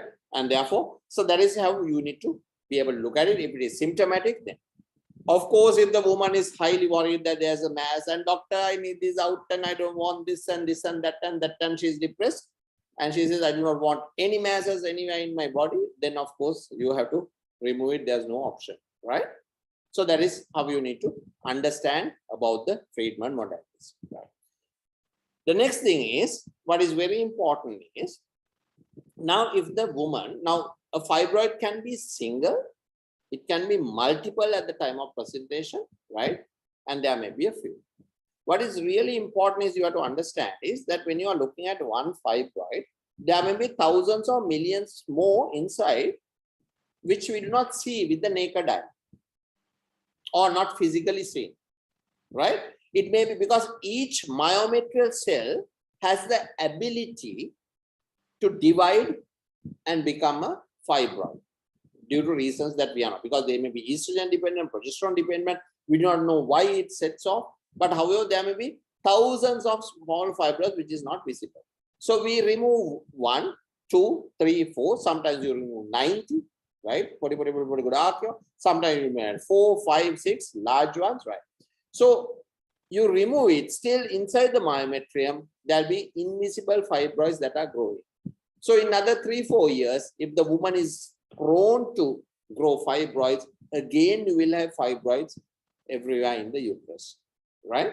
You all understand? So when you are considering the surgical options, you have to remember, you have to tailor make your management towards a woman. For example, if she has not completed a family, then of course there's only, she wants more fertility, one option. And if that requires, if you think that it is causing an infertility and is symptomatic, you have to do surgery. Okay. If the patient has completed a family, right, and she has multiple fibroids, then hysterectomy becomes a surgical option than a myomectomy, because you remove the fibroids, she has still completed a family, then again the fibroids will grow back in 1 or 2 years, right? And then again, unless she insists that she wants a uterus, right, and that she feels incomplete without having a uterus, right, then of course the best option would be not a myomectomy but a hysterectomy in these cases. You all understand? So that is how you look at myomectomy or hysterectomy in women who have completed their families and do not wish to have any more babies. Okay, right. So then let's now, so what are the surgical modalities available? Myomectomy by laparotomy, which can be up and down if it's very large, or by Fanon style incision or transverse incision. Okay. Second, so that can be something, or a vaginal myomectomy, which is rarely performed. However, if the fibroid is growing into the rectovaginal septum, or can be seen, or can be felt, or if it's a cervical fibroid, or if it's a fibroid that is jutting out through the cervical os and filling the vagina, which you can see, right? Remember, children, I recently had a patient whose hemoglobin is very, very low, right? She has been to so many doctors, right? Nobody has done a speculum examination, unfortunately, or a vagina. So they have missed the fibroid which is living inside the vagina actually. So it has come out through the cervical os and it's very large, 5 by 5 centimeter fibroid polyp living inside the vagina, and that she has been having menorrhagia, right? And her hemoglobin has dropped down to 4, 5, very, very low, right? So it's simply because a vaginal examination was not performed, or a complete or a speculum examination has not been performed, right? So those remember that when you are, if a woman comes to you with bleeding, please do make sure that you do essentially a speculum examination, and make sure that you do a vaginal examination if she is sexually active, right? Then so you can have an abdominal hysterectomy, up and down or transverse. You can have a vaginal hysterectomy, vaginal myomectomy, which is possible. Then if we have chosen to remove the uterus along with the fibroids, then we can do an abdominal hysterectomy, either by up and down incision or Fanon style, or you can do a vaginal hysterectomy if you are confident that you can deliver the fibroids through the vagina. Even very large fibroids can be delivered through the vagina when you do a vaginal hysterectomy by hand morcellation, and there are techniques to slowly take out the uterus piecemeal if you do that. Or the next step is you can perform a myomectomy laparoscopically, or you can perform a laparoscopically assisted vaginal hysterectomy, where you can deliver the uterus with the fibroids through the vagina, right? Or you can perform a laparoscopic hysterectomy, and then along with the fibroid, you can remove the uterus as well, right? So what is very important is, now you all understand the options. You can have abdominal approach, right, with up and down incision or transverse. You can have a vaginal approach, which is a vaginal hysterectomy or a laparoscopy. Then you can do a vaginal myomectomy. You can do a abdominal myomectomy or a hysterectomy, right? You can do a laparoscopic myomectomy, or you can do a laparoscopic hysterectomy with the fibroid. Okay, so those are all the options that we have for surgery. What is very important in this is that we should not be using, now what is the most important when you do myomectomy is specimen retrieval. How do we get the specimen out? And we are talking about what? We are talking about minimal access or laparoscopic surgery, right? Till 2014, right, in I can't remember the city now. Was it Bristol? I'm not really sure. A woman underwent a myomectomy, and the method chosen for the removal of the specimen was morcellation. What is morcellation? There's a gadget that crushes the fibroid and takes it out. It's about 1 centimeter in diameter. There are 1.5 centimeter diameter morcellators. So it's called electrosurgical morcellation because there's a blade that is going around inside the morcellator, which is crushing the fibroid. What it does is it spreads cells around everywhere in the abdominal cavity, right? And what happened was in 2014, the myomectomy was performed, the specimen was taken out by electrosurgical morcellation, and suddenly it was found that it is a leiomyosarcoma. So basically a leiomyosarcoma was morcellated in the abdomen, and from stage 1, the woman went on to stage 4 with multiple metastases in the abdomen, of which she died, right? So the trust was sued, the hospital was sued, I think, and then the ruling came that it is not a very correct way of morcellating or crushing the specimen inside the abdomen to retrieve. And therefore, from 2014, most of the hospitals in Europe has started to avoid electrosurgical morcellation, right? So there was a period which extends up to now where electrosurgical morcellation is not performed. So as an alternative, 2 things have come up. One is we put a small incision, which I normally practice, just over the symphysis pubis, a 2 centimeter incision. A special port is put in, right? And then the fibroid is pulled up to the port, and then it is hand morcellated. That is with the scalpel, you cut it and remove. So therefore, spillage is minimal at that point. It is good if we have bags for that. However, the largest bag which we might have may not accommodate the size of the fibroids which you have. But hand morcellation through a port placed in the abdomen, 2 to 3 centimeter port placed in the abdomen, is a very good option to avoid spillage. Next thing is there are in-bag morcellation techniques where a bag is put inside the abdomen after the fibroid has been removed and the uterus sutured. The fibroid is put inside the bag. Then the bag is blown up like the abdominal cavity, and then the morcellator electrosurgery is put inside the bag, and the telescope also is put inside the bag, and then the morcellation takes place inside the bag. It's in-bag morcellation, which is showing extremely good results, right? In Sri Lanka, we don't have the bags, but it is being produced. It will probably, after this pandemic is over, we should be able to get there. Then we can perform in-bag morcellation with electrosurgical morcellation. So it is not the death of the electrosurgical morcellator and the morcellators. In the future, if we have good results which are coming up, then of course in-bag morcellation will become a possibility.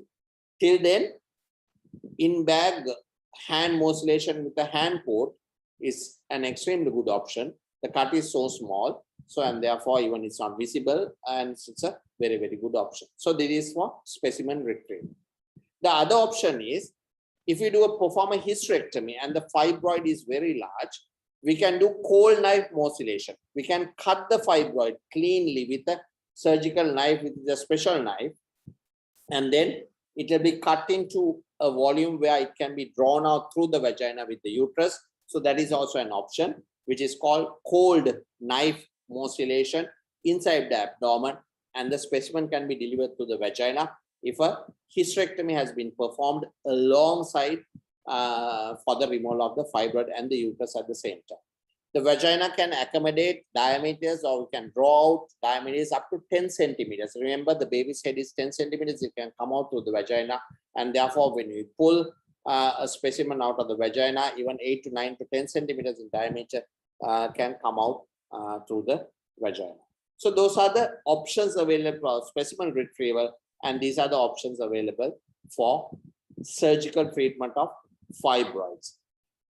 Laparoscopically, any large fibroid can be removed laparoscopically, even 34, 36 weeks, right up to the abdomen, right up to the diaphragm, even can be removed laparoscopically, which is technically feasible. So when the abdomen is blown up with gas, carbon dioxide, we get more room, and therefore we can go around the specimens and perform a hysterectomy or a myomectomy. So laparoscopically it is feasible, but it needs expertise, and it needs good specialized care for that to happen. So those are the options available for surgical management of uterine fibroids. What are the other options which you have to talk about as undergraduates? Number one is uterine artery embolization, where radiologically the uterine artery is embolized. So therefore it embolizes the blood supply, the main blood supply to the fibroid that is there, right? And then the fibroid will shrink and it will cause degeneration of the fibroids. The main disadvantages, we are not entirely sure how it affects fertility, right? I have seen some disastrous results with women who have undergone this and who have fertility problem. So we are not yet very sure how it affects. So usually at the moment, if a woman requires fertility, they do not undergo uterine artery embolization. And basically, a catheter is put under radiological guidance, and the uterine artery that is feeding the fibroid is embolized with small plastic balls, and the fibroid starts draining. So up to 50% to 60% reduction has been achieved in large fibroids. But the disadvantages are sepsis might occur. The woman can have abdominal pain, and she can have a lot of vaginal discharge from a degenerating fibroid, which may discharge into the uterine cavity. So those are the, but that is one option. Next thing that is coming up is ultrasound, focused ultrasound under magnetic resonance imaging.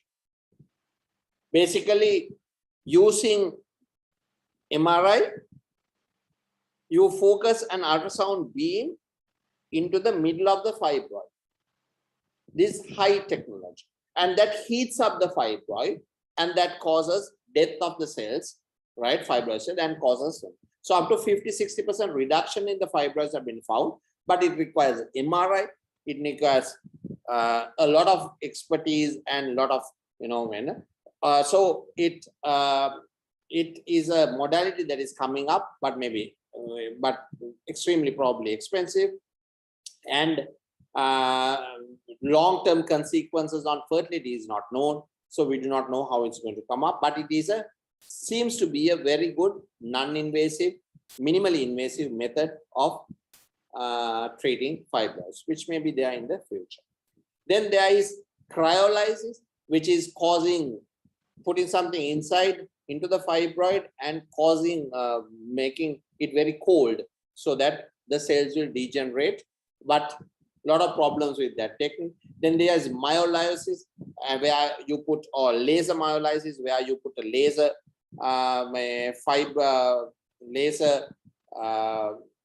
what is this? What is that called? A laser. You can understand what I'm saying, right? Because it's like a stick, right? You put it inside the fibroid. And you, sorry. Is it laser probe, sir? Yeah, laser fiber. Yeah, fiber, right? Not a probe exactly, but it's a thin fiber which is put inside via a special cannula into the fibroid. Then you give laser treatment to the fibroid that causes the fibroid to shrink and degenerate, right? So those are all experimental. They are not caught up because it takes a lot of effort to perform that, to place the fibers laparoscopically. So it's a very, very complicated process. But just remember, these are possible, right? And be treatment options that are available in the world, but it is not done in a very sort of wide manner. So those are the available options for fibroid treatment other than myomectomy or hysterectomy for fibroids, right? So that is one. So follow up, of course, remember, if we do a myomectomy, essentially with opening into the cavity, then probably we need to be very, very careful. I told you about vaginal birth after cesarean, which we had a discussion. So we might need to perform a, remember, a cesarean section for women who have had a myomectomy, which opened into the cavity, right? So that is basically the management which I wanted to discuss with you all, right? And usually if we do a myomectomy for infertility, we advise them not to get pregnant for at least 3 months, right? Until the total scar or is very well healed, right? So that is what I wanted to teach you all, right? You all want to have a look at a myomectomy, a video? Is it a yes or a no? Oh, 11:41. I will just show you, right? Okay.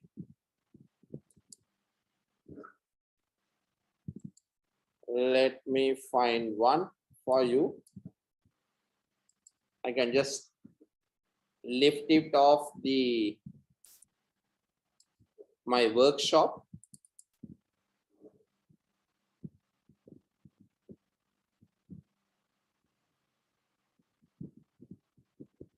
All right, because I had myomectomy. Okay. Fibroids.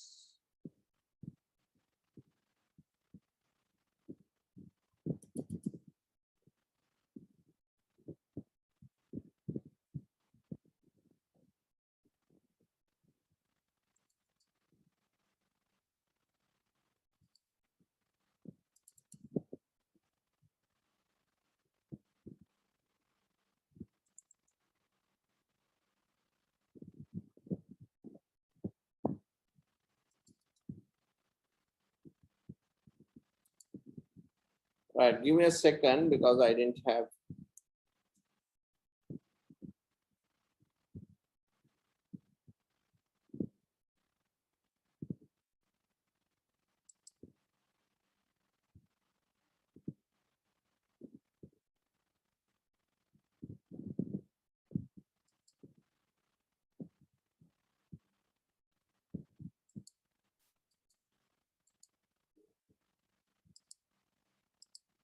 I didn't have time to choose, but I'm just trying to find a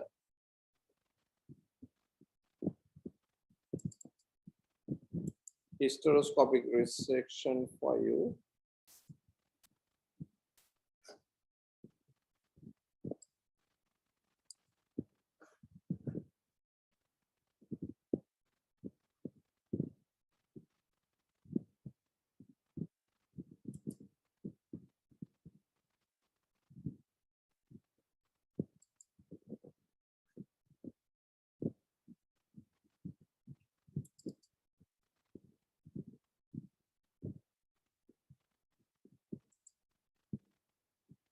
Right, so I'll just quickly show you a myomectomy. Right.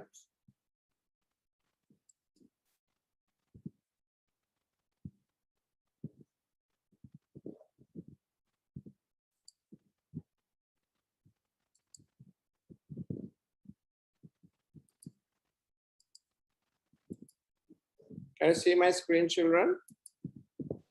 Yeah. Yes. Yes. Yes, sir. Right. Okay. So this, can you see it's a fibroid? It's a laparoscopic myomectomy, right? Can you see how large it is, right? So I'm going to skip that quickly. And these are the ports coming in. The size actually doesn't matter for our myomectomies. Any amount we can do them laparoscopically, right? Any size. Ovaries, you can see how large it is. I'm going to just, right? And I forgot, tranexamic acid can be used during laparoscopic myomectomy to reduce bleeding, right? 1 gram. And vasopressin can be injected into the myometrium, not into the fibroid, to reduce bleeding. Okay. You can see that is the uterus that is down there. Can you see? And it's the fibroid that is jutting out. So you can see the ovaries have been crushed or shaped into stone like lasanara Ganga fibroid has. You can see both ovaries look like discs. They have been crushed against the neck, right? Yeah, right. So that is the rectus sigmoid. She had a bit of constipation. It is a very large one, right? And I think she had infertility because spoiler. You can see that is the bladder. That is the uterus, and that is the bladder which I touched, and this is the uterus. But the fibroid is quite large, right? So I'm going to go quickly, right? I just explaining to my assistant, I think, as to where we will cut and how we will cut. But I think initially we will need to inject vasopressin in. So I will show you that as well. Vasopressin will reduce the blood loss, right, which is important. Yeah, that is the vasopressin is going in, and you can see the uterus becoming whitish. Okay, as the vasopressin goes in, it's 20 international units in 100 or 200 ml of normal saline, which is injected not into the fibroid, children, but into the myometrium. You all understand, right? And that is, you can see it's getting whitish, right? So one of my patients are actually watching this. They just texted me. Right. She also had a similar myomectomy, about to deliver next week.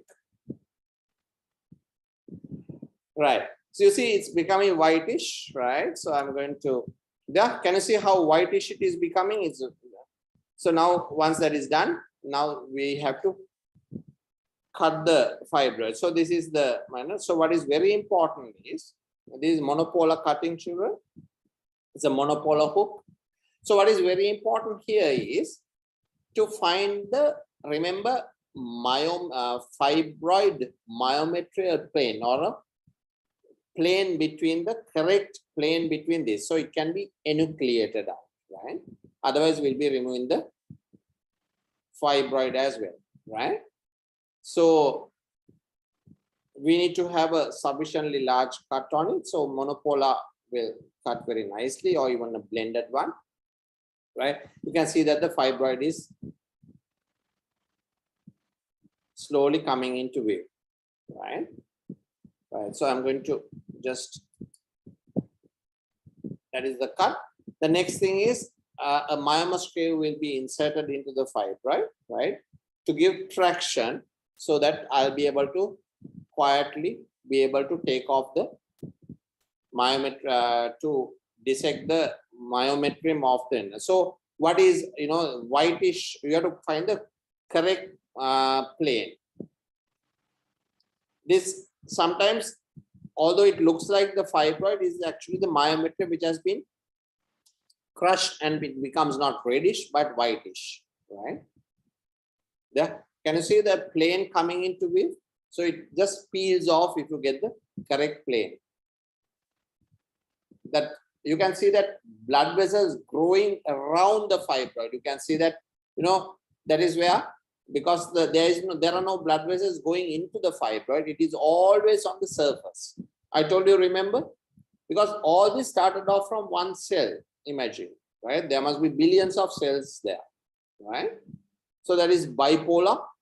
So in normally these surgeries, we achieve hemostasis along the way. We don't normally just take it out and then try to sort out the vessels. We achieve hemostasis along the way, right? So this probably will need another smaller cut because it's not popping out. So another cut.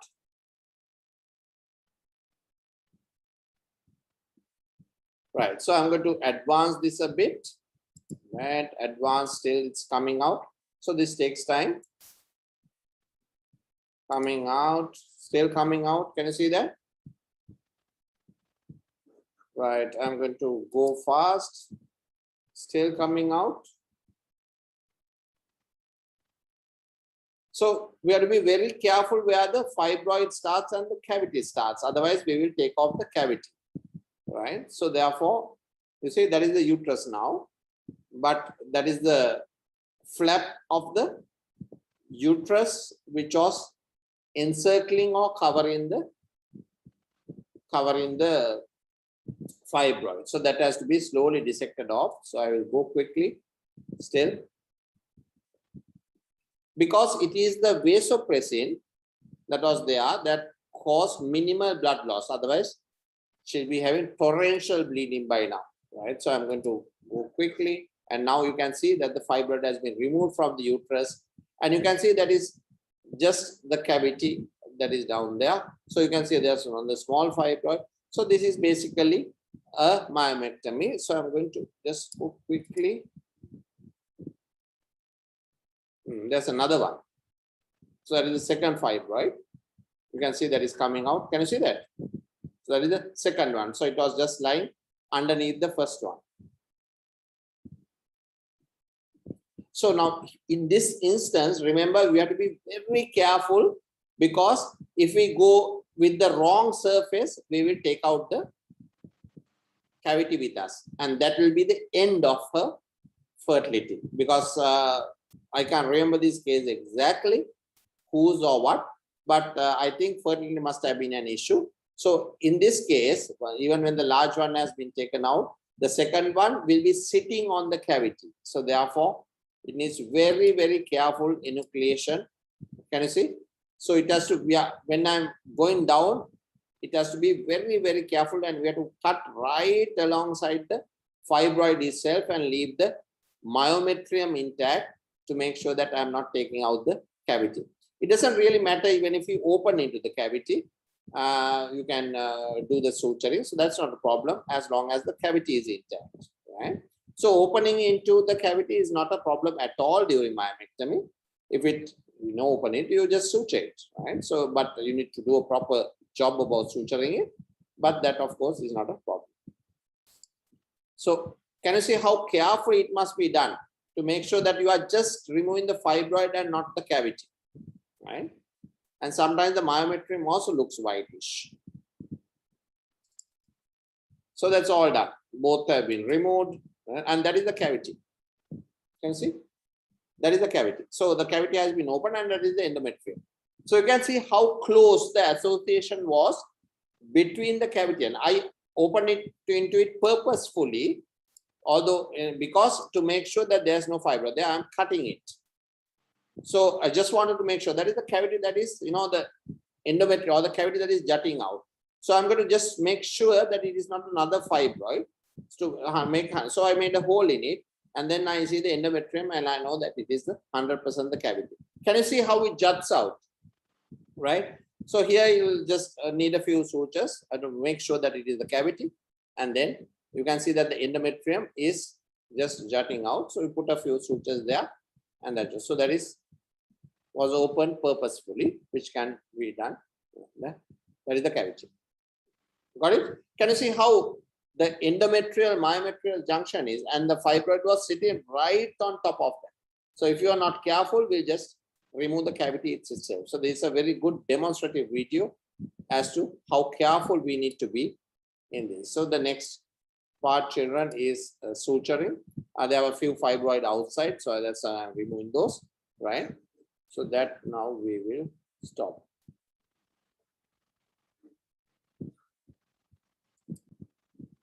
Okay. So that is a myometry. Do you all want to look at how it was removed? Wait, let me just check.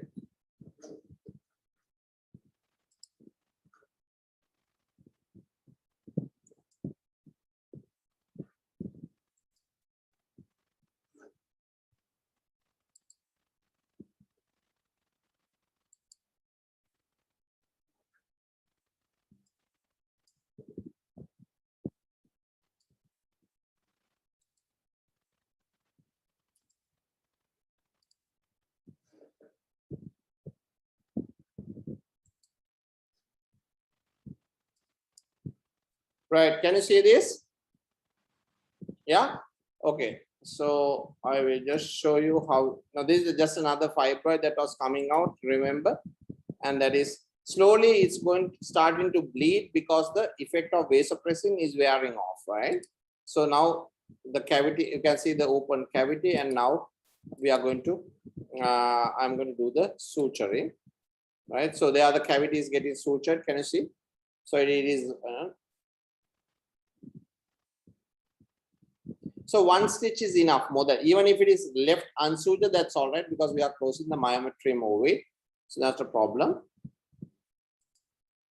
That now that has been stitched, right? The stitch is done. So it's laparoscopic suturing. Yeah, so that is the cavity has been covered, you can see. And now the next step is the suturing of the myometer. So it's closed layer by layer, which is very important. So first layer one, then muscle. These are stitches which barbed stitches where you can see the barbs on the inner, because when you draw it, it doesn't go back because there are barbs like an arrow, right, with feathers down there, you can see. So you can see, you know, that barbed sutures. So it's, you pull it one way, it doesn't go the other way because there are barbs in it, right? So that is what we commonly use, but anything can be used. But so that is suturing. You can see that it's been closed in layers. Layers still getting closed, still getting closed. So slowly it is getting closed.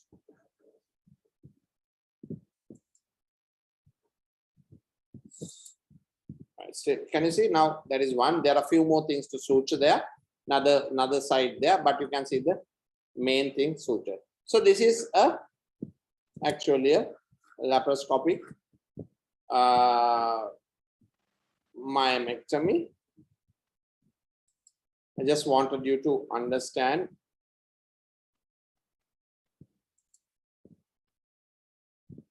what it means. If there's anything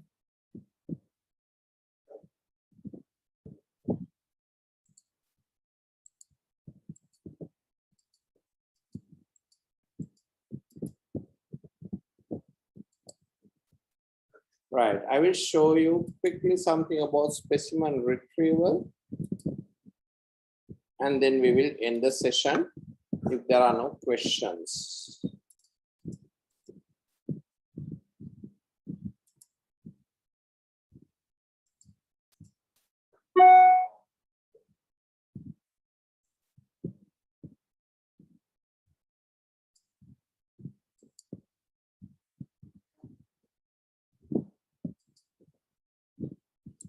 Right, this is a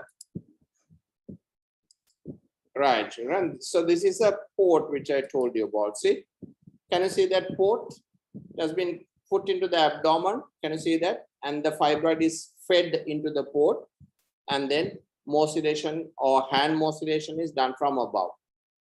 So that is one of the ways which the fibroid is released, right? So that's basically what I wanted to show you all. There are many more videos, but we don't have time for all that. So that is all, right?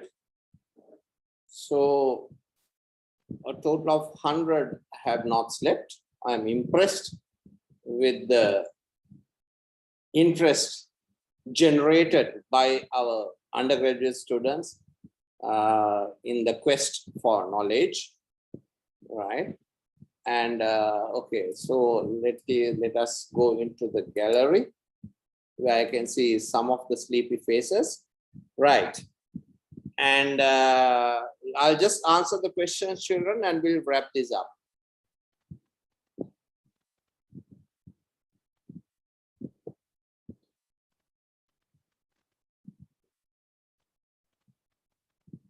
Are all medical therapies only for menorrhagia caused by fibroids? Yeah, there are no. Mifepristone is an experimental thing that causes shrinkage of fibroids because it is an anti-progesterone, mifepristone, right? So it might be an experimental.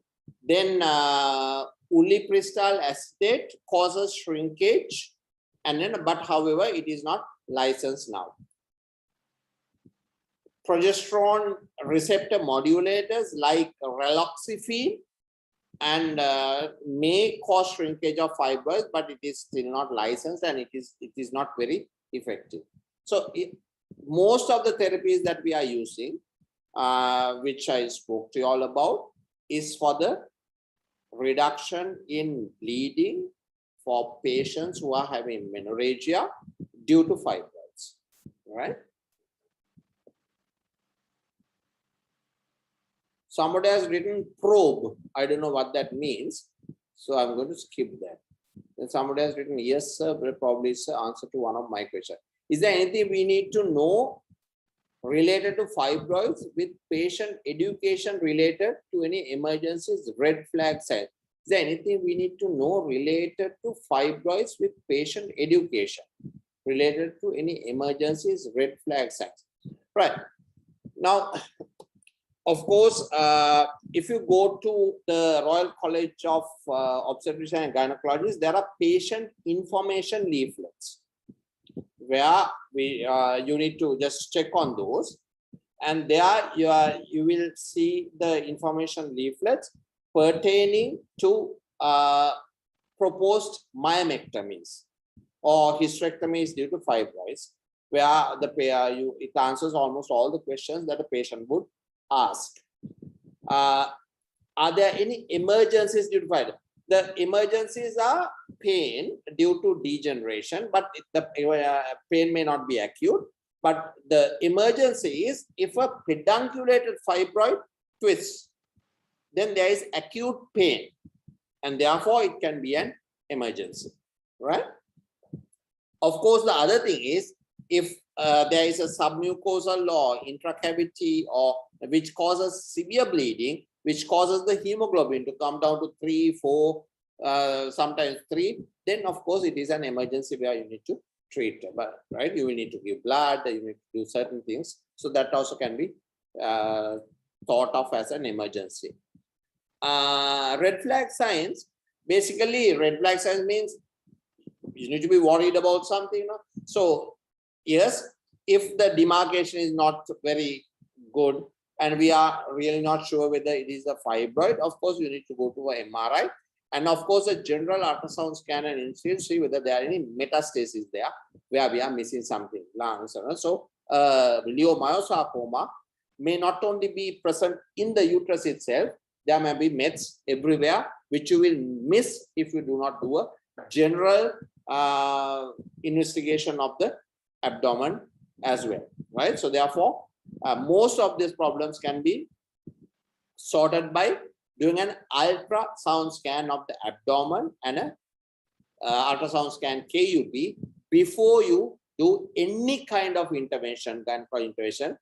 That has to be ruled. So I personally, I always, for every patient that undergoes minimal access surgery, I always make sure that they get an ultrasound scan of the abdomen and a KUB as a minimum requirement for us to go into surgery in the pelvis, right? So that is a good way to practice that will cause you a lot of less grief in the end. Doesn't it lead to placental malpositioning, previa and all cutting into the cavity and resulting. No, the cutting into the cavity is not a problem, because one thing is, when you cut into the cavity, you basically, if you do a proper suturing, then there's no problem at all. So therefore, routinely in open surgeries as well as laparoscopic surgeries, we can cut into the cavity and see. Especially if you are not really, if you are not sure whether it is another fibroid or whether it is that, you can put a small nick and see, right? So cutting into the vein, no, it doesn't cause those problems. Can we say COCP is a treatment for fibroids? Because it's not a definitive treatment. It's not a treatment for fibroids. COCP is not going to treat your fibroid. It's going to treat the menorrhagia caused by fibroids, right? So you cannot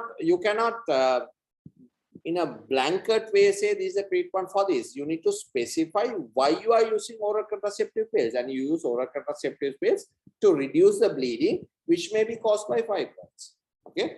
However, fibroids adenomyosis can coexist, where even if you remove the fibroids, the menorrhagia will continue, because the menorrhagia may probably have, or can be, or might be because of adenomyosis and not because of the innocent fibroid sitting quietly somewhere in the corner, right? So you have to be very, very careful as to what you do when you have it, because if you, in conjunction, if you diagnose adenomyosis along with the fibroid, and you go and say, okay, it's a fibroid, let's take it out, your menorrhagia will be sorted. You take it out and the patient will come back, doctor, I have the same amount of bleeding before as well and after as well. So what is the reason? Because you have not diagnosed the adenomyosis. You have just gone after that very innocent looking fibroid and you are taking it off, and still the menorrhagia is going to continue because it was originally because of adenomyosis. So therefore, a hysterectomy may have been a better option for this patient if she has not completed the family. Okay. Is pregnancy normal delivery possible with fibroid? Yes. There are so many patients who get pregnant, they come to you, and then you find the fibroid in them. So therefore, there are patients with fibroids complicating pregnancy. Of course, it can give problems. Miscarriage is higher, pain problems are higher, malpositioning is higher, placenta previa may be more if there are fibroids, then because the placenta parks itself in the lower segment. In a normal delivery also, there is a dystocic labor because the womb does not contract uniformly and nicely. If the fibroid is lower than the presenting part, it cannot come out sometimes, or you might have dystocic labor, or malpresentation is commoner. Yes, so pregnancy normal delivery possible, definitely yes, but it has to be thought of case by case and be checked during labor as to whether it is functioning well. Right. So I think we have completed all the questions, and then we will wrap up this session.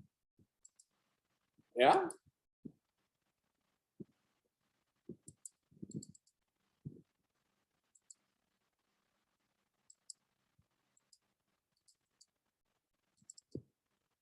Right. Okay. So then, good night. Tomorrow, I think I am doing the, what is this? I am teaching the postgraduates, because I have, I do a session for the postgraduate that is purely surgery. So if you are, any of you are interested, please feel to join. It is, the group is called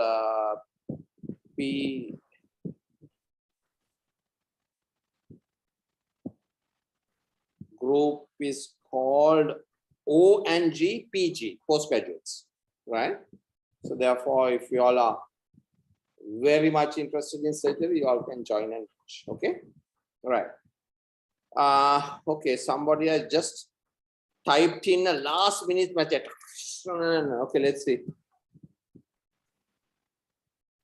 Can you please do normal labor as the next session? Okay, Yeah, I actually wanted to do that.